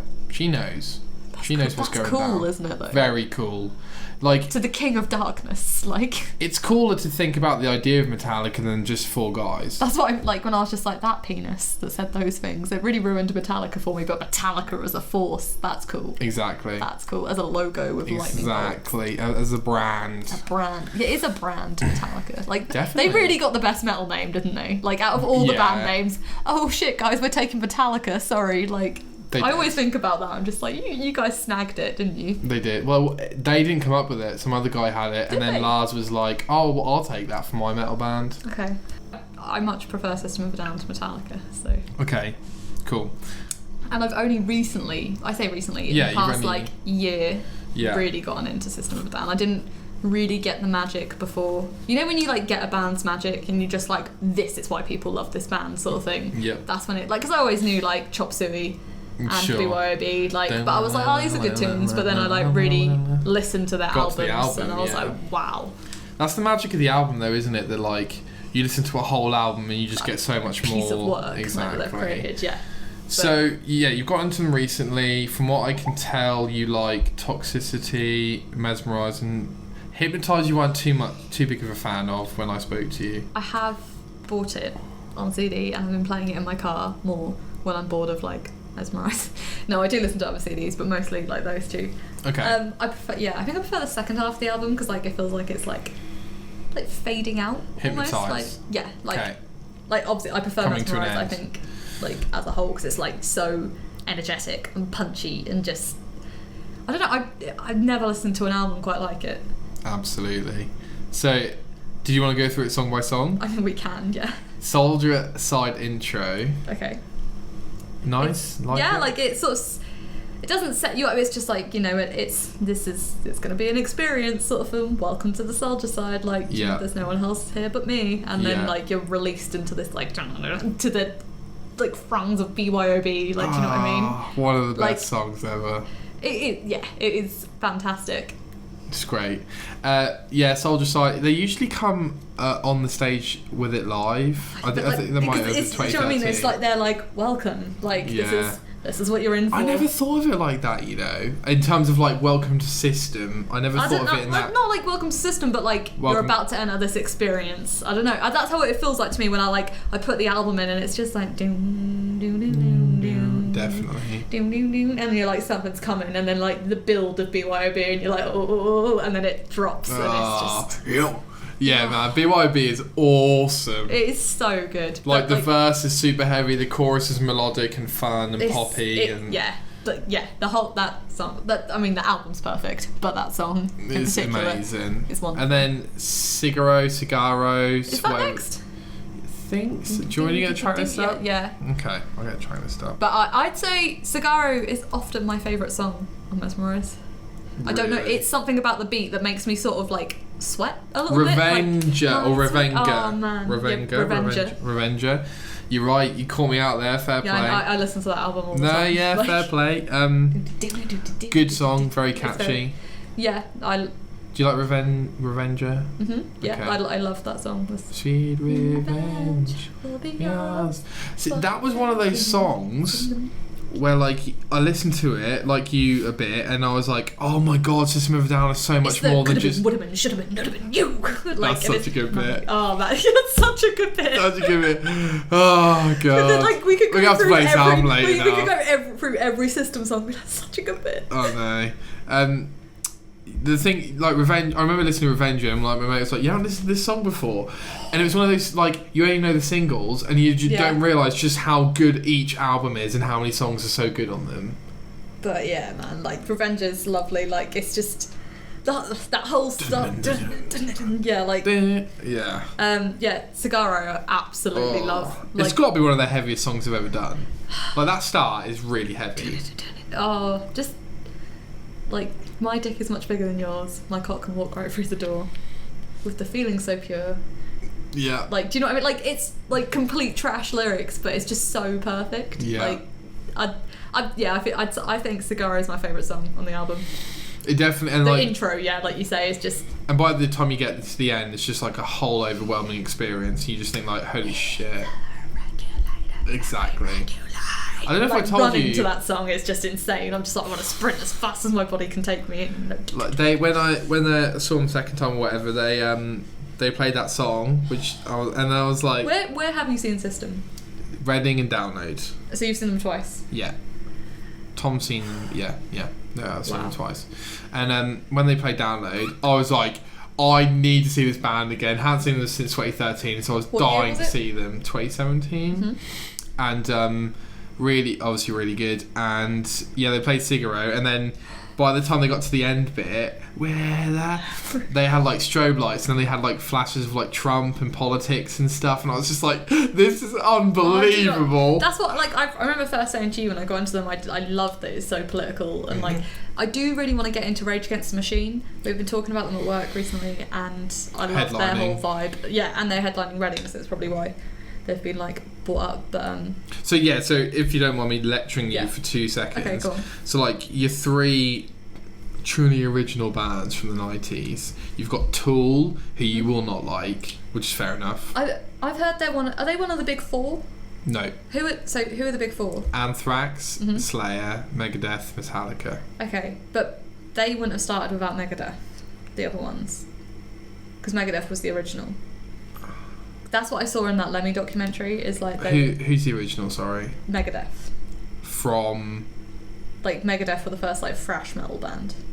Oh. That's what I saw in the Lemmy documentary, and I was like, oh, interesting. And I was telling people these facts. You They can't must be right. really. But apparently, like, Interesting. they weren't the best, and like the other bands took it and refined it. Well, the lead singer of Megadeth was in Metallica. Who? Dave Mustaine. Which one was he? Can you get a picture of him? Up? Yeah, he looks a bit worse for wear. I don't recognise him. Okay, so Oh, a bit of history for you here. Okay, go on. Okay, so Metallica start. They got Lars on drums. James Hetfield, the lead singer. Yeah. They've got the Kurt guy Cliff there? on bass. Cliff. Okay. On bass, let's say, and then Dave Mustaine for guitar. Okay. Dave Mustaine, completely chaotic, out of control, kicked him out of the band. Kurt came in. So, what do you mean? Like, what was he up to? Drinking a lot, Isn't that like what rock stars uncontrollable. do? Apparently, he had a disagreement with one of the band members and kicked a chihuahua or something. Kicked a chihuahua? Yeah, like That's really. messed up. Well, he was going loopy. Yeah, but you don't kick a chihuahua. Exactly. That's it. Alright, well, that's just it. I'm against him now. That's fine. So they kick him out, get Kirk, become one of the biggest bands of all time. By the time they release Ride the Lightning, one of the best metal albums ever made. I can't believe they made it so young. Dave Mustaine hasn't even released the first Megadeth album. Hasn't. Oh, so right, Lemmy was in Megadeth. No. That's the band I'm talking. Motorhead. Oh, Motorhead that I'm Leech! talking about. God! I'm so I'm sorry. so did you not hear me confused. talking about Lemmy? And Yeah, I was wondering why you talk about Megadeth so much. I knew it was a metal beginning with M. God. I'm Motorhead, so sorry. right. Motorhead, the first thrash metal band. I think that's fair. Yeah. Yeah. And apparently, And Black Sabbath's the first Big metal Four band. took like inspiration from him and Yeah. thrash metal and made Yeah. it more like refined. Is Yeah. what the documentary said. Yeah. That was the point I was trying to make, horrifically, by calling it the wrong band name. So I'm Well, sorry. no, you know all But the now history. I know what this Dave Mustaine guy looks like. Correct. So that's good. So and then Megadeth become one of the big 4. So his band become one of the big 4. Okay. Back to Mezmerize. Yeah. So we've done Revenger and Cigaro. Yeah. Radio video. I'd say also can be one of my favourite songs. Mhm. Lyrically, I think it's my favourite to sing to, like sing along to. Like Perfect song to play on the radio, obviously. again, to run to is an experience. Like Sure. this whole album to run to, but that song in particular, like Do you find the album when you play it in the car on the way to work, especially when you're tired, too intense?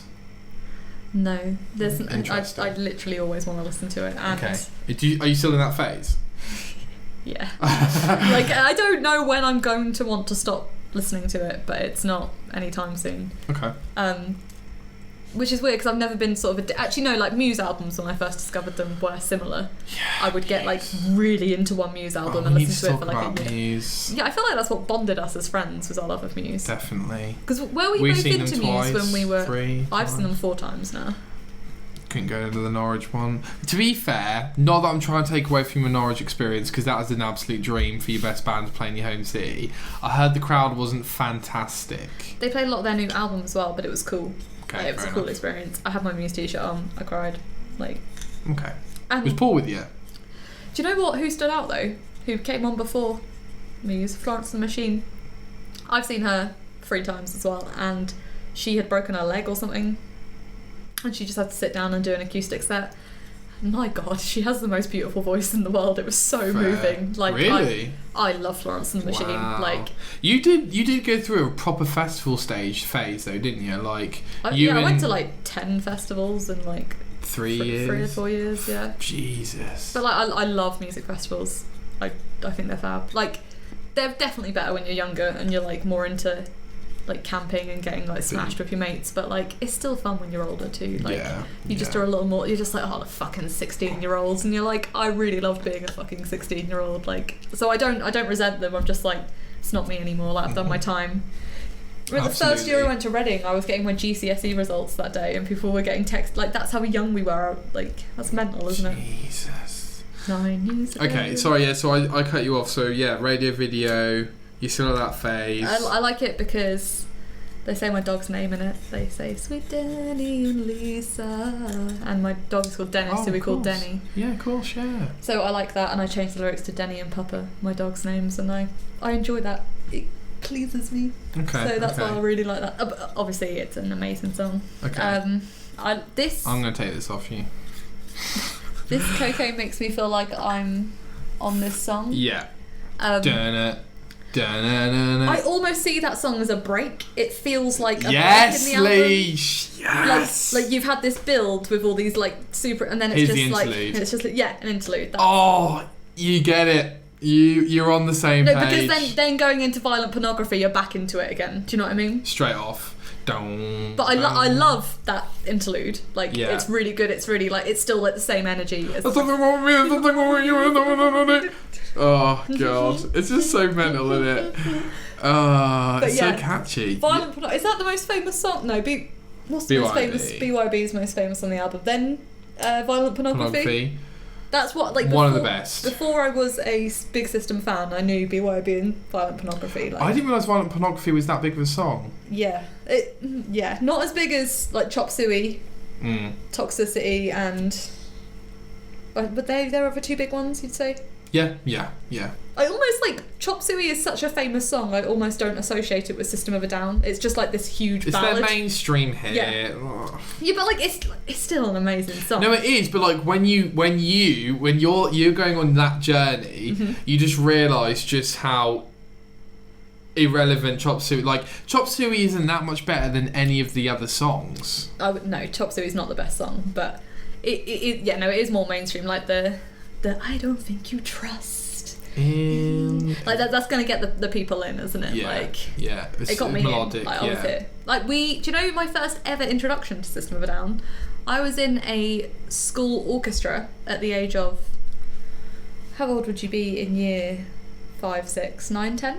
When I was playing guitar at that time, so I was doing guitar lessons, and I was in the school orchestra, and we played Chop Suey by System of a Down. It was one of our orchestra songs, and we practiced it for weeks, and like we'd listen to it, and like it was so good. Like, we'd play like the power chords of it, and like the cellos and the violins were all on it, and like the drums were so good, and the bass section, and like the voice was done by violins. Like Really? How old were you? Like 9, 10. Like our music teacher was fucking awesome. Like, she really had us together. There was only like 30 of us. Jesus. But like, it was so cool. We were just doing the chords, so I was just like doom doom doom doom doom doom doom doom. But like, it was That's so cool.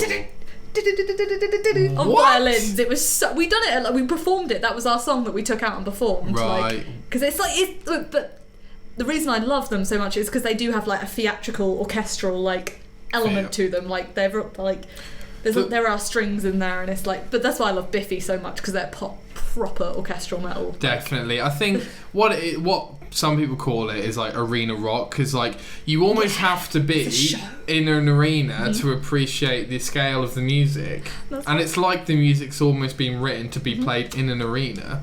That's why I'm so fucking buzzing to see Rammstein. Like, exactly. Because I listen to their songs and I'm like, these are okay, but like I've seen them performing their songs with the show and like the visuals and the theatrics. And it all like, goes together. I'm so excited. Like, I'm so excited to see it. Like, because I love shows. Like, I love like just like performances that have been put together well. I'm just like, I want to be there and I'm going to experience it. I'm going to feel the fire. I'm going to be one of those people. I'm so excited. God, it's like when we saw Slipknot, and like me and Tom and Hayden and Joe, who went, Dream Team, we were just so excited to be in the crowd, experience it, you know, mosh, but also nobody gets left behind. Like, you pick that up. Yeah, man. You pick them up, because like we're all nice people here. We're all nice people. Metal fans are really nice people. I feel like I'm gonna have to take all my piercings out like before, because I want to get involved. Well, are you watching Slipknot? I need to get Hencher first, because if not I get pushed around too easily. Leash, you would be shocked at the size of women that I've seen in mosh pits. Tiny or big? Tiny. Okay, so you should think be stood on. I could hold my own? I've seen women you wouldn't believe in mosh pits hold their own. Okay, so... And to be fair, half of it is because men, when they see the women, aren't actually going to punch their face. Or, like, not on purpose, you know what I mean? Like, they're all like, blah, blah, blah, blah, but, like, they're not going to, like, purposely, like, oh, I'm out to get her. Whereas I've seen men chokehold men. I do love... Like, when I picked Paul up, on his 30th birthday, on the day of, he had an Ailstorm gig with his friend. Oh, yeah. UEA. Yeah. I think it was Ailstorm. He had half a front tooth when I picked him up. Like, he chipped his fucking tooth. Like, in Hailstorm? He's huge! Yeah, but like, people like headbutt you and stuff, don't they? And I was just like, and he's like, you gotta really watch his out. face was cut, and I was like, oh my god. And he was like, I had the best time. And they were both really smashed. They both drank like loads of whiskey. It felt really funny. Like, his mum dropped him and his 30-year-old mate off, and I picked them up, and I was like, come on, boys. And they were just, it was so funny. But you have got to be wary though, because like, I've got to wear contacts for these gigs, and you've also got to think like, if someone does Paul can't wear his glasses, he can't fucking see the gig because he will smash his glasses. Exactly. Like. And if someone does hit me accidentally, like in the back of the head the wrong way, like I'm gonna be out. I've seen people like completely knocked out cold in mosh pits having to be lifted out by like paramedics. Like, I have seen that. Dangerous stuff. Yeah, but it's fun. I like circle pits where you run round. Exactly. For me, they're well fun. Bullet for My Valentine, Reading 2012 was my first ever circle pit, and it was so much fun. I was just like, I'm just running. I'm not being punched in the face. Like, what? So like, they played Reading. See, Bullet at Reading was so good. I feel like I was 16 and I was like, holy fuck. Wow. I've had a poster of you on my wall for 4 years, and now I'm seeing you here. Yeah, that's cool. That was so good. I feel like, I'm not being funny, right? But Reading and Leeds is a different festival to what it was 10 years ago, isn't it?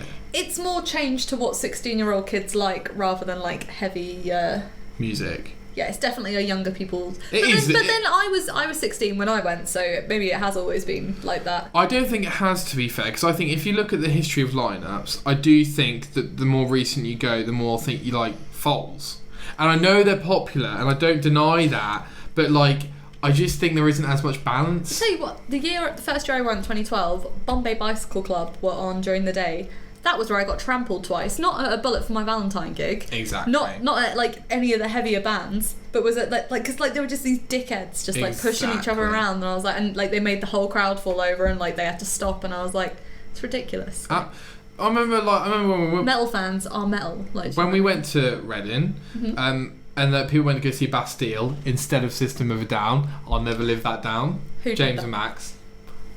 Their decision, right? They were saying like, you know, the crowd was trying to start mosh pits at Bastille, and that's just hilarious because we all know that because they're just dickhead little white boys. That's what's put me off going to see Rage though, is because I want to go to the day ticket. Oh no, I want to headbutt someone at Rage. Like, that would be so much fun. Yeah, but there's just going to be assholes there. Oh man, I've been playing Bulls on Parade on Guitar Hero. Bulls on Parade's a masterpiece. It's a masterpiece. Really is a masterpiece. Like, that's my favourite song to play on Guitar Hero. Like, it's a masterpiece. It's so good.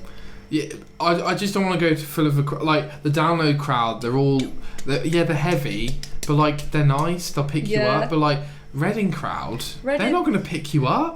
I went in 2016 for the day to see Chili's. How was that? Terrible. Oh. Fucking terrible. I wish I had not bought those tickets. It was so fucking rammed because obviously the day tickets sold out instantly because it was the Red Hot Chili Peppers and they hadn't announced their UK dates there. Then they announced. Do you think Rage is going to sell out? Yeah, I don't know because like, they have a big fan base. They were, but a like big they're not 16-year-olds. No, but like Chili's not 16-year-olds either. Fair enough. But carry on. So me and 2 other people from work bought tickets with our partners. And yeah, like it was completely rammed. It took us ages to get in. And then when we were there, like the crowd was so big for it, I could not see. There was just 16-year-olds. I saw there was like a group of guys from our school that were there, like all with their tops off. So this was like 4 years ago. So we were like 19. From our year? Yeah. But right. like, and I was just like, oh God, why are you here? I was like, this is not a you festival. Yeah. And they were just like pushing through the crowd, and I was just like there with my like adult friends from work, and I was like, trash. Like, but when I was 16 and probably at the same like maturity level as them, I was just being a dickhead too. It's fun to be a dickhead when you're young. They are our maturity. They're the same age as us, if not older. Yeah, I feel like an arsehole saying this. Like, well, okay.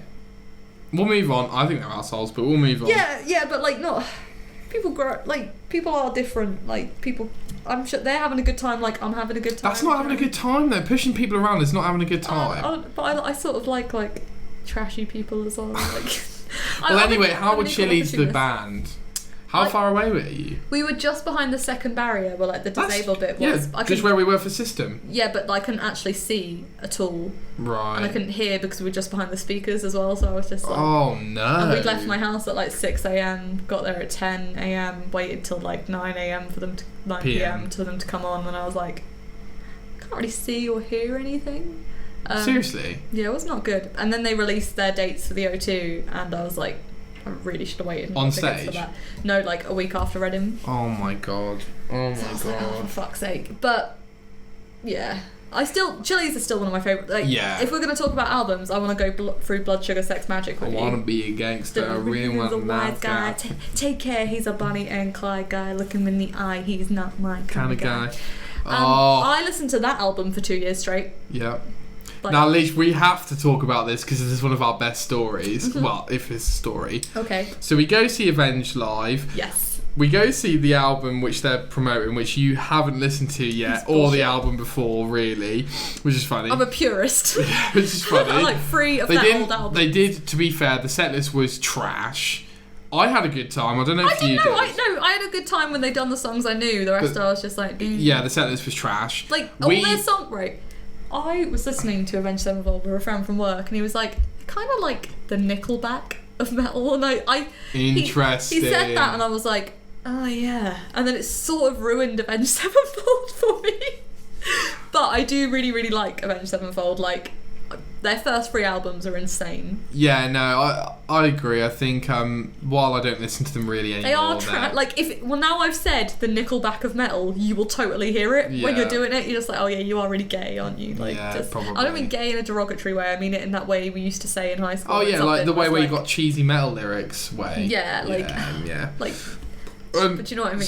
So we sit next to this guy. You sit next... we got 3 tickets. Maybe it's for... I don't know who. Maybe your ex. Or one of your exes. Hey!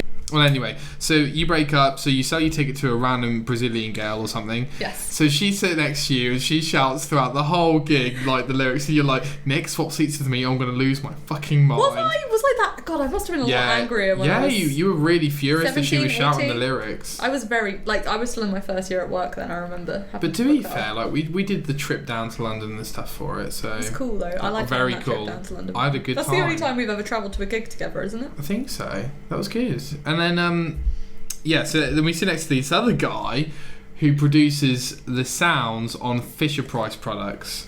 I remember this so vividly. So vividly, because it was such a moment in our lives that changed us forever as people, as music consumers, yep, as Red Hot Chili Peppers fans. Yep.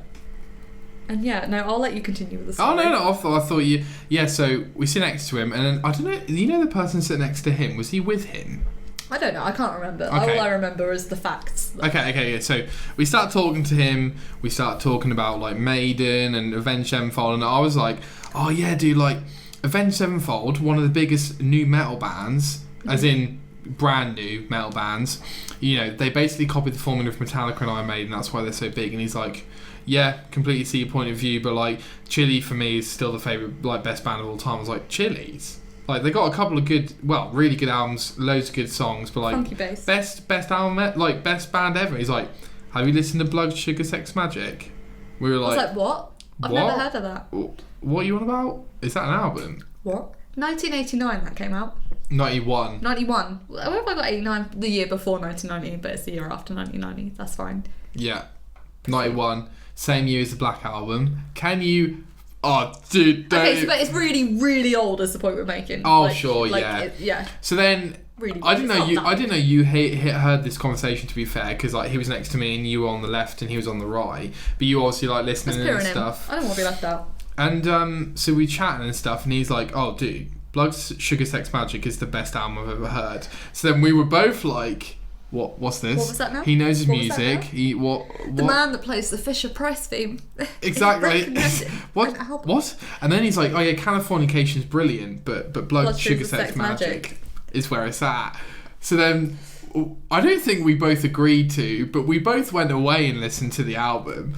And then next time we met up, we were just like, "Oh, Leash, did you listen to that album? That guy, is it?" I was like, "Oh my god!" It is the funkiest fucking album I've ever listened to. Like it, and that's the album that has Under the Bridge on, which is so different from the rest of that album. It's literally the midpoint of the album. Yeah, but like the rest of it is just funk. Yep. And like bass and can we go through that? Like we don't have to fully go through it because we didn't fully go through That is true. That is true. I mean, like, after Violent Pornography, there's nothing as good as that, so we may as well stop. I mean, they're all great, but Power of The Power of Equality is one of my favourite songs ever. Really? Because it's the Hey better, hey better. It's because it's the opening of that album, and every time I press play when I got on the bus, that would be suddenly me into work mode. Like, Yeah. and I used to get 2 buses into work, and I used to listen to the album nearly full, like the whole time, and it was a process that I went through every day, and it was wonderful. Isn't it amazing that none of the funk riffs on it are really generic, even though they kind of are generic, but they're not? Yeah, but like it's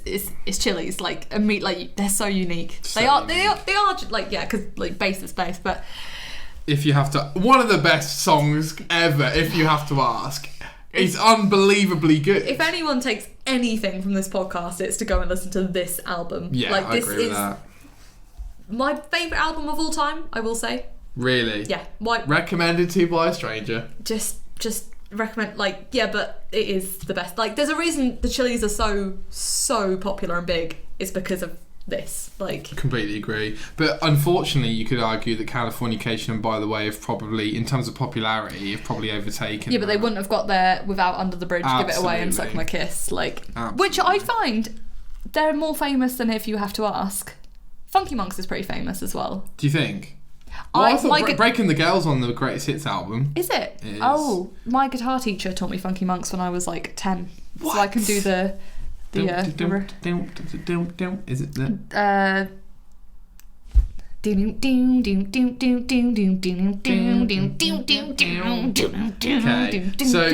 That's Funky Monks. Breaking the Girl, great breakdown from the first 2 tracks, which Oh god, I used to cry. Breaking I used to the cry at Girl. Breaking the Girl. Oh. He loves you no more.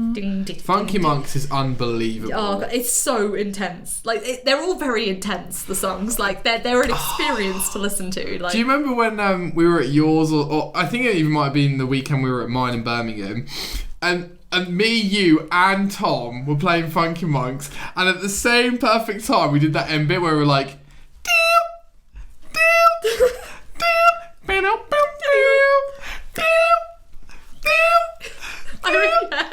that was unbelievable. I can still play that song on guitar. Like, Dude. that's, man, like that was. I had a cool guitar teacher. Oh, Suck My Kiss. Yeah, like Isn't that's on, really famous. Guitar Hero 3? Yeah, I want to say it is. I could have lied. That's more chill. More mellow. Mellowship Swing.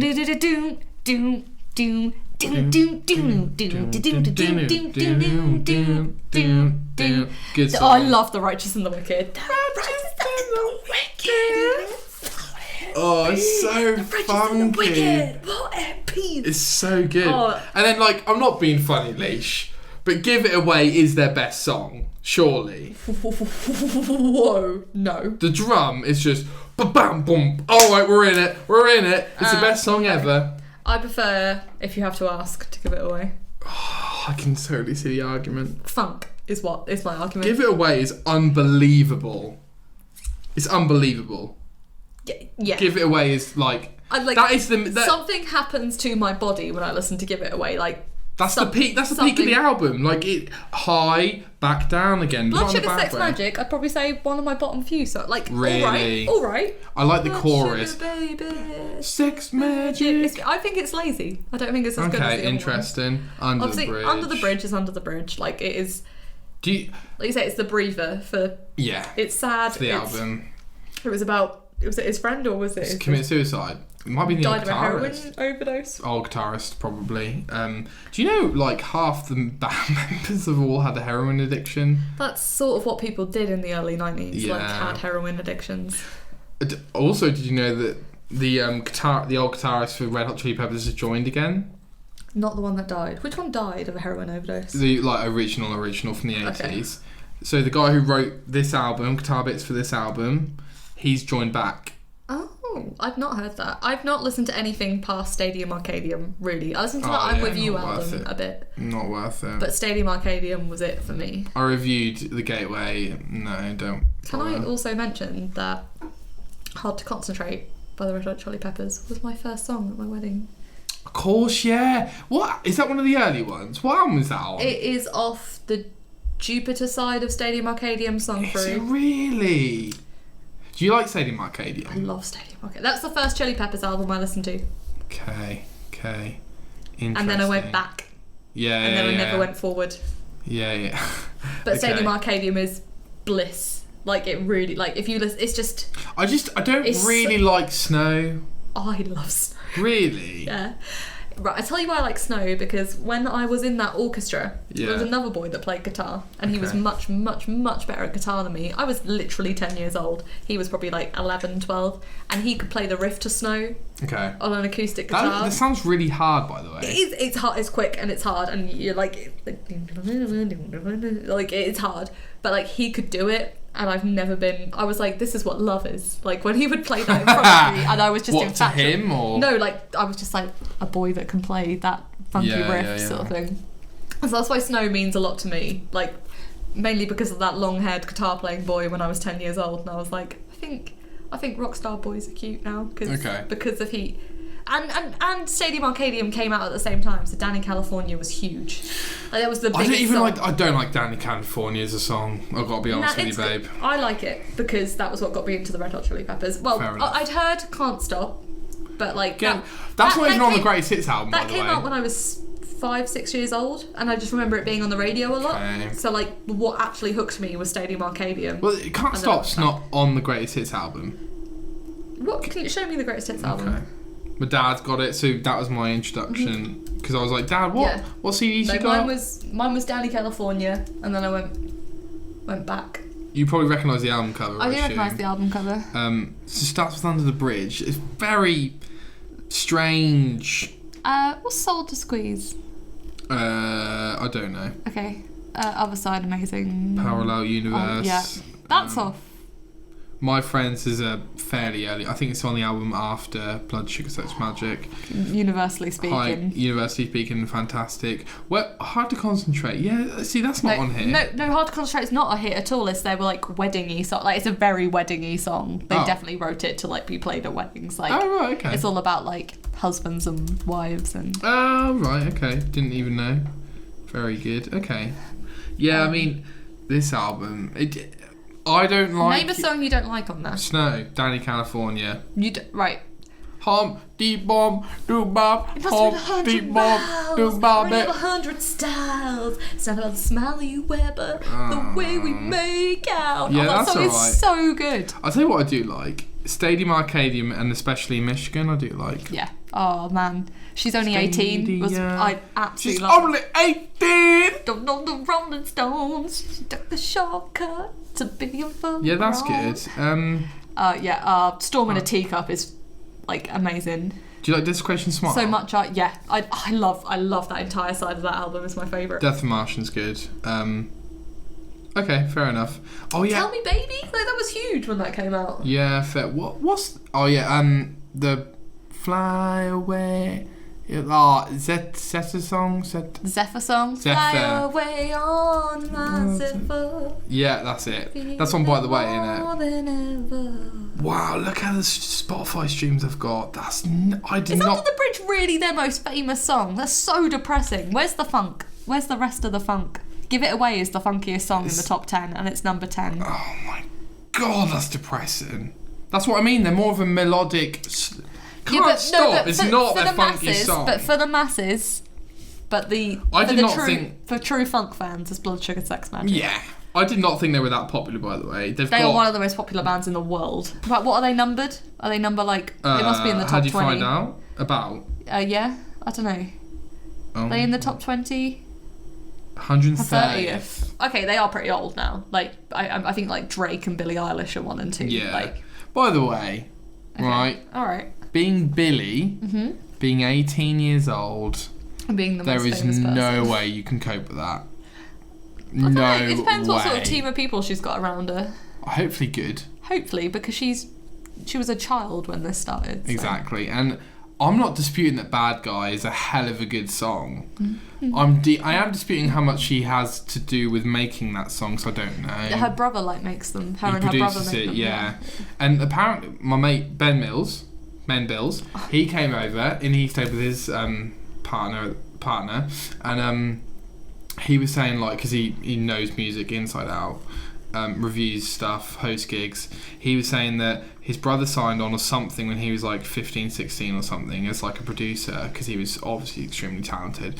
And at that time, they were like, yeah, we're going to want your sister in 2 years, and this is exactly the sort of image we want her to have. And this is, and I'm not saying they wrote the songs for her, but they definitely had a plan for her. Of course they did. Like she is like the ultimate teen icon. Exactly. Like she's like the new wave of cool. Exactly. Like, she's like made, but it's still good. Like that's, still good. That's what we want. We Still want good. someone like Billie Eilish. How is that bass line so good? I know It's what so we want. simple. Oh, it's just. Dun, dun, dun, dun. Oh no! Like I'm a big fan. Big No, big fair fan. play. Like, You like some of the slow songs though, don't you? Like Lovely and stuff. I just like. I've never listened to her albums. I've listened to what's on the radio. Oh, okay. However, I'm a big Drake fan. Who? Are you sure? You're a Drake fan? Well, I listen to Drake playlists and have Drake songs on my playlist. And okay, don't play me something bad, please. Please What? don't. I'm not gonna play anything. Okay, I won't play that. Not yet. What Drake? But like, you mean? that's my only other like really famous relevant person that I like. Okay. I take that back. I like a lot of people. What? Oh, by the way, that's what I meant to tell you earlier. Stormzy, great. Have you listened to Stormzy's new album? No. It's really good. Okay. If you like rap music, Yeah, and you do like rap music, so I would. That's true. Have you listened to Dave's like album, the one that I do want to Prize? listen to Dave. It is so like it's so good. It's so like it's super intense. Okay. And like, can you remember like Plan B's "Who Needs Actions When You've Got Words"? Yeah. Like that, but better. Like, Okay. like he's Wow. a proper poet, and it's just like it's a real experience listening through it. Like, what is it called? Like, what? Look Dave? at what Dave's out. Like, I'm sure it won like the prize, so I'm sure everyone knows what Grammy? it's called. Psychodrama? Drama. Yeah. Wow. It is like. Did you watch Top Boy? Season No. Have you seen season 1 and 2? I have. I watched them when they came out on Channel 4. And Drake helped produce season 3, you know. And Dave is the villain in it. And Oh! he wrote the music for the season 3, and it is so good. He's an actor. A bit, yeah, but he's only 21, 22 as well. He's younger than us. I get pretty depressed when I hear stuff like Don't. that. Like, You shouldn't compare yourself to other people, but here we are. no, I mean, I'm having a good time, but like, you guys, They're smashing it with the achievements musically, like. Yeah, fair enough. What I meant to tell you earlier was Watch the Thrones back on Spotify. That's interesting. That's something we maybe should just look over briefly, because I feel like that was a True. huge part of our lives. True. I still remember the day hearing in Paris live, like you and Rosie playing at a house party for the very first time, and I just remember thinking, this is Also really good. hard. That shit cray. Ain't it, Jay? Do you know I watched Blades of Glory over Christmas, because they sample that in Paris, don't they? Right. Yeah, it's fine. But yeah, Blades of Glory. Oh, of course, yeah. Gets people going. No, it's not.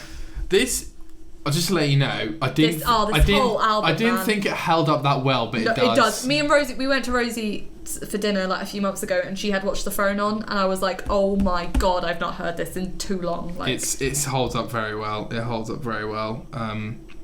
So you got No Church in the Wild. Completely amazing. Frank Ocean on that song, and the drink, like that is. I can't believe that's how the album opens. But like that's the bass line. The To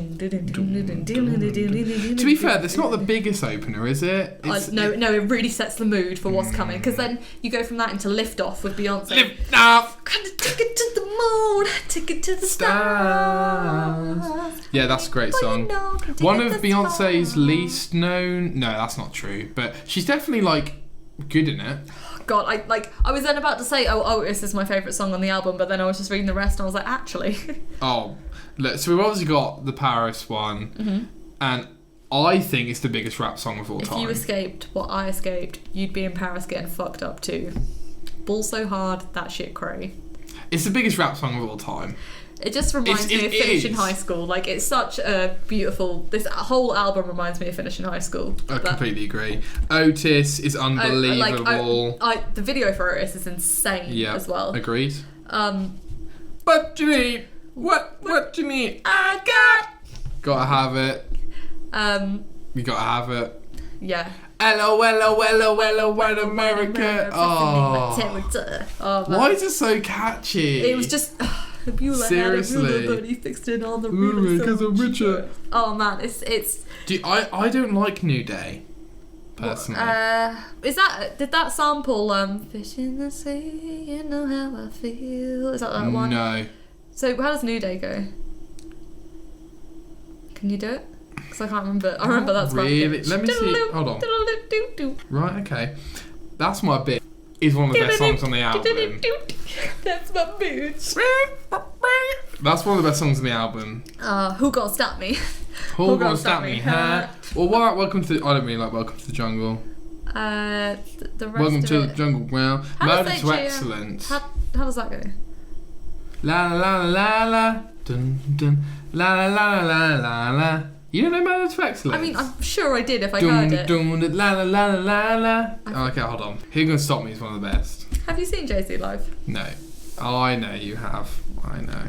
I cried my eyes out. It was so fucking insane. Like, because that's like 2 months after Chester Bennington had killed himself as well, so they done 4 songs from Encore. What? He had a whole bit, and I cried because Encore is one of my the Encore Collision Course, the remix. Mix album between Linkin Park and Jay-Z. That was high school for me, that album. I used to, every single day, the time it took me to walk from home to school was the entire length of the Collision Course album, and if I wasn't at school by the time Collision Course ended, I was like, shit, I'm late. Like that was my whole vibe. Paper Cut and Big Pimpin' is unbelievable. It's that I can't believe how they melded the songs together is complete genius. It's unbelievable. Like the whole album is complete genius. Like it's like I'm paranoid. Looking over my back, it's like a whirlwind inside of my head. It's like I can't stop what I'm hearing. Oh, it's just so. Do you think Jay-Z was he close to Linkin Park? I don't really know. They collaborated pretty closely on that album. Like, oh my god! I have seen a few videos where they're in the studio and stuff. But just Jay-Z doing Jay-Z songs was just. Yeah. It was so incredible. It was so good. I've seen him briefly come on stage before with Rihanna before. Wow, for V Festival. I want to say Big Weekend. He was at Rihanna and him were at Big Weekend headlining different nights, and he came on for her song and she came on for his song. Oh, you're right. And yeah, when they Run This Town, yeah. Umbrella as well. Yeah. Run this town. I love We that. gonna run this town tonight. We Nation, Grandchild Legion. I love Run This Town. Always reminds me of like being in like year 8. Like, yeah. oh no, it was early. I remember, Was it? Yeah, Run This Town was earlier. I swear. God, I remember when I got into chart music because I thought that was the only music available, and oh wow, how ignorant. Do you think so? Jay-Z lived up to the hype, so to speak, when you saw him live? Jay-Z, I didn't expect to have that reaction to seeing him live, but because his songs are so iconic, like when he done 99 Problems, the crowd, like, I think it really helped. There was a group of people around him that were clearly also really into Jay-Z, and they were like crying, and it was just like, it was a really intense moment. Me and Ella were together, like, we'd met this group of people like throughout the weekend that we really like had bonded with on the first night, and we all found each other just before Jay-Z came on in the crowd, and it was this really special moment, and it was just, and Jay-Z was doing the songs that I'd grew up with, and like people were crying and I was crying, and it was amazing. And I saw Pink that weekend as well, my other favourite female pop artist. Fair. Like, I saw Pink on the fucking incredible, like cool. just Cool. As you'd expect Pink to be. Like, she did not disappoint at all. My only thing I was disappointed by that she didn't do long enough. Like, because she was she was at a festival set, like, and that's understandable, but I just wish I'd seen that live. Like when she done her like Funhouse tour and she done full acrobatics. And yeah, that's the one thing about festivals where you think like sometimes you don't get the full show. Don't get me wrong, she started on a crane and then like skydived down onto the stage. It was insane. Right. And then she came out, she had this big like elasticated thing, she was like bouncing all over the crowd, then she went in one of those like balls, what are they called, like those big plastic balls you roll around in. Hamster ball? Yeah, like, but for humans. She I know got in that mean. And was rolling all over the crowd, and it was like, it was amazing still, but like there was something about seeing Jay-Z on that Sunday and I was just like, my life is made. Like, Fair that play. weekend was just perfect. Fair play. But Jay-Z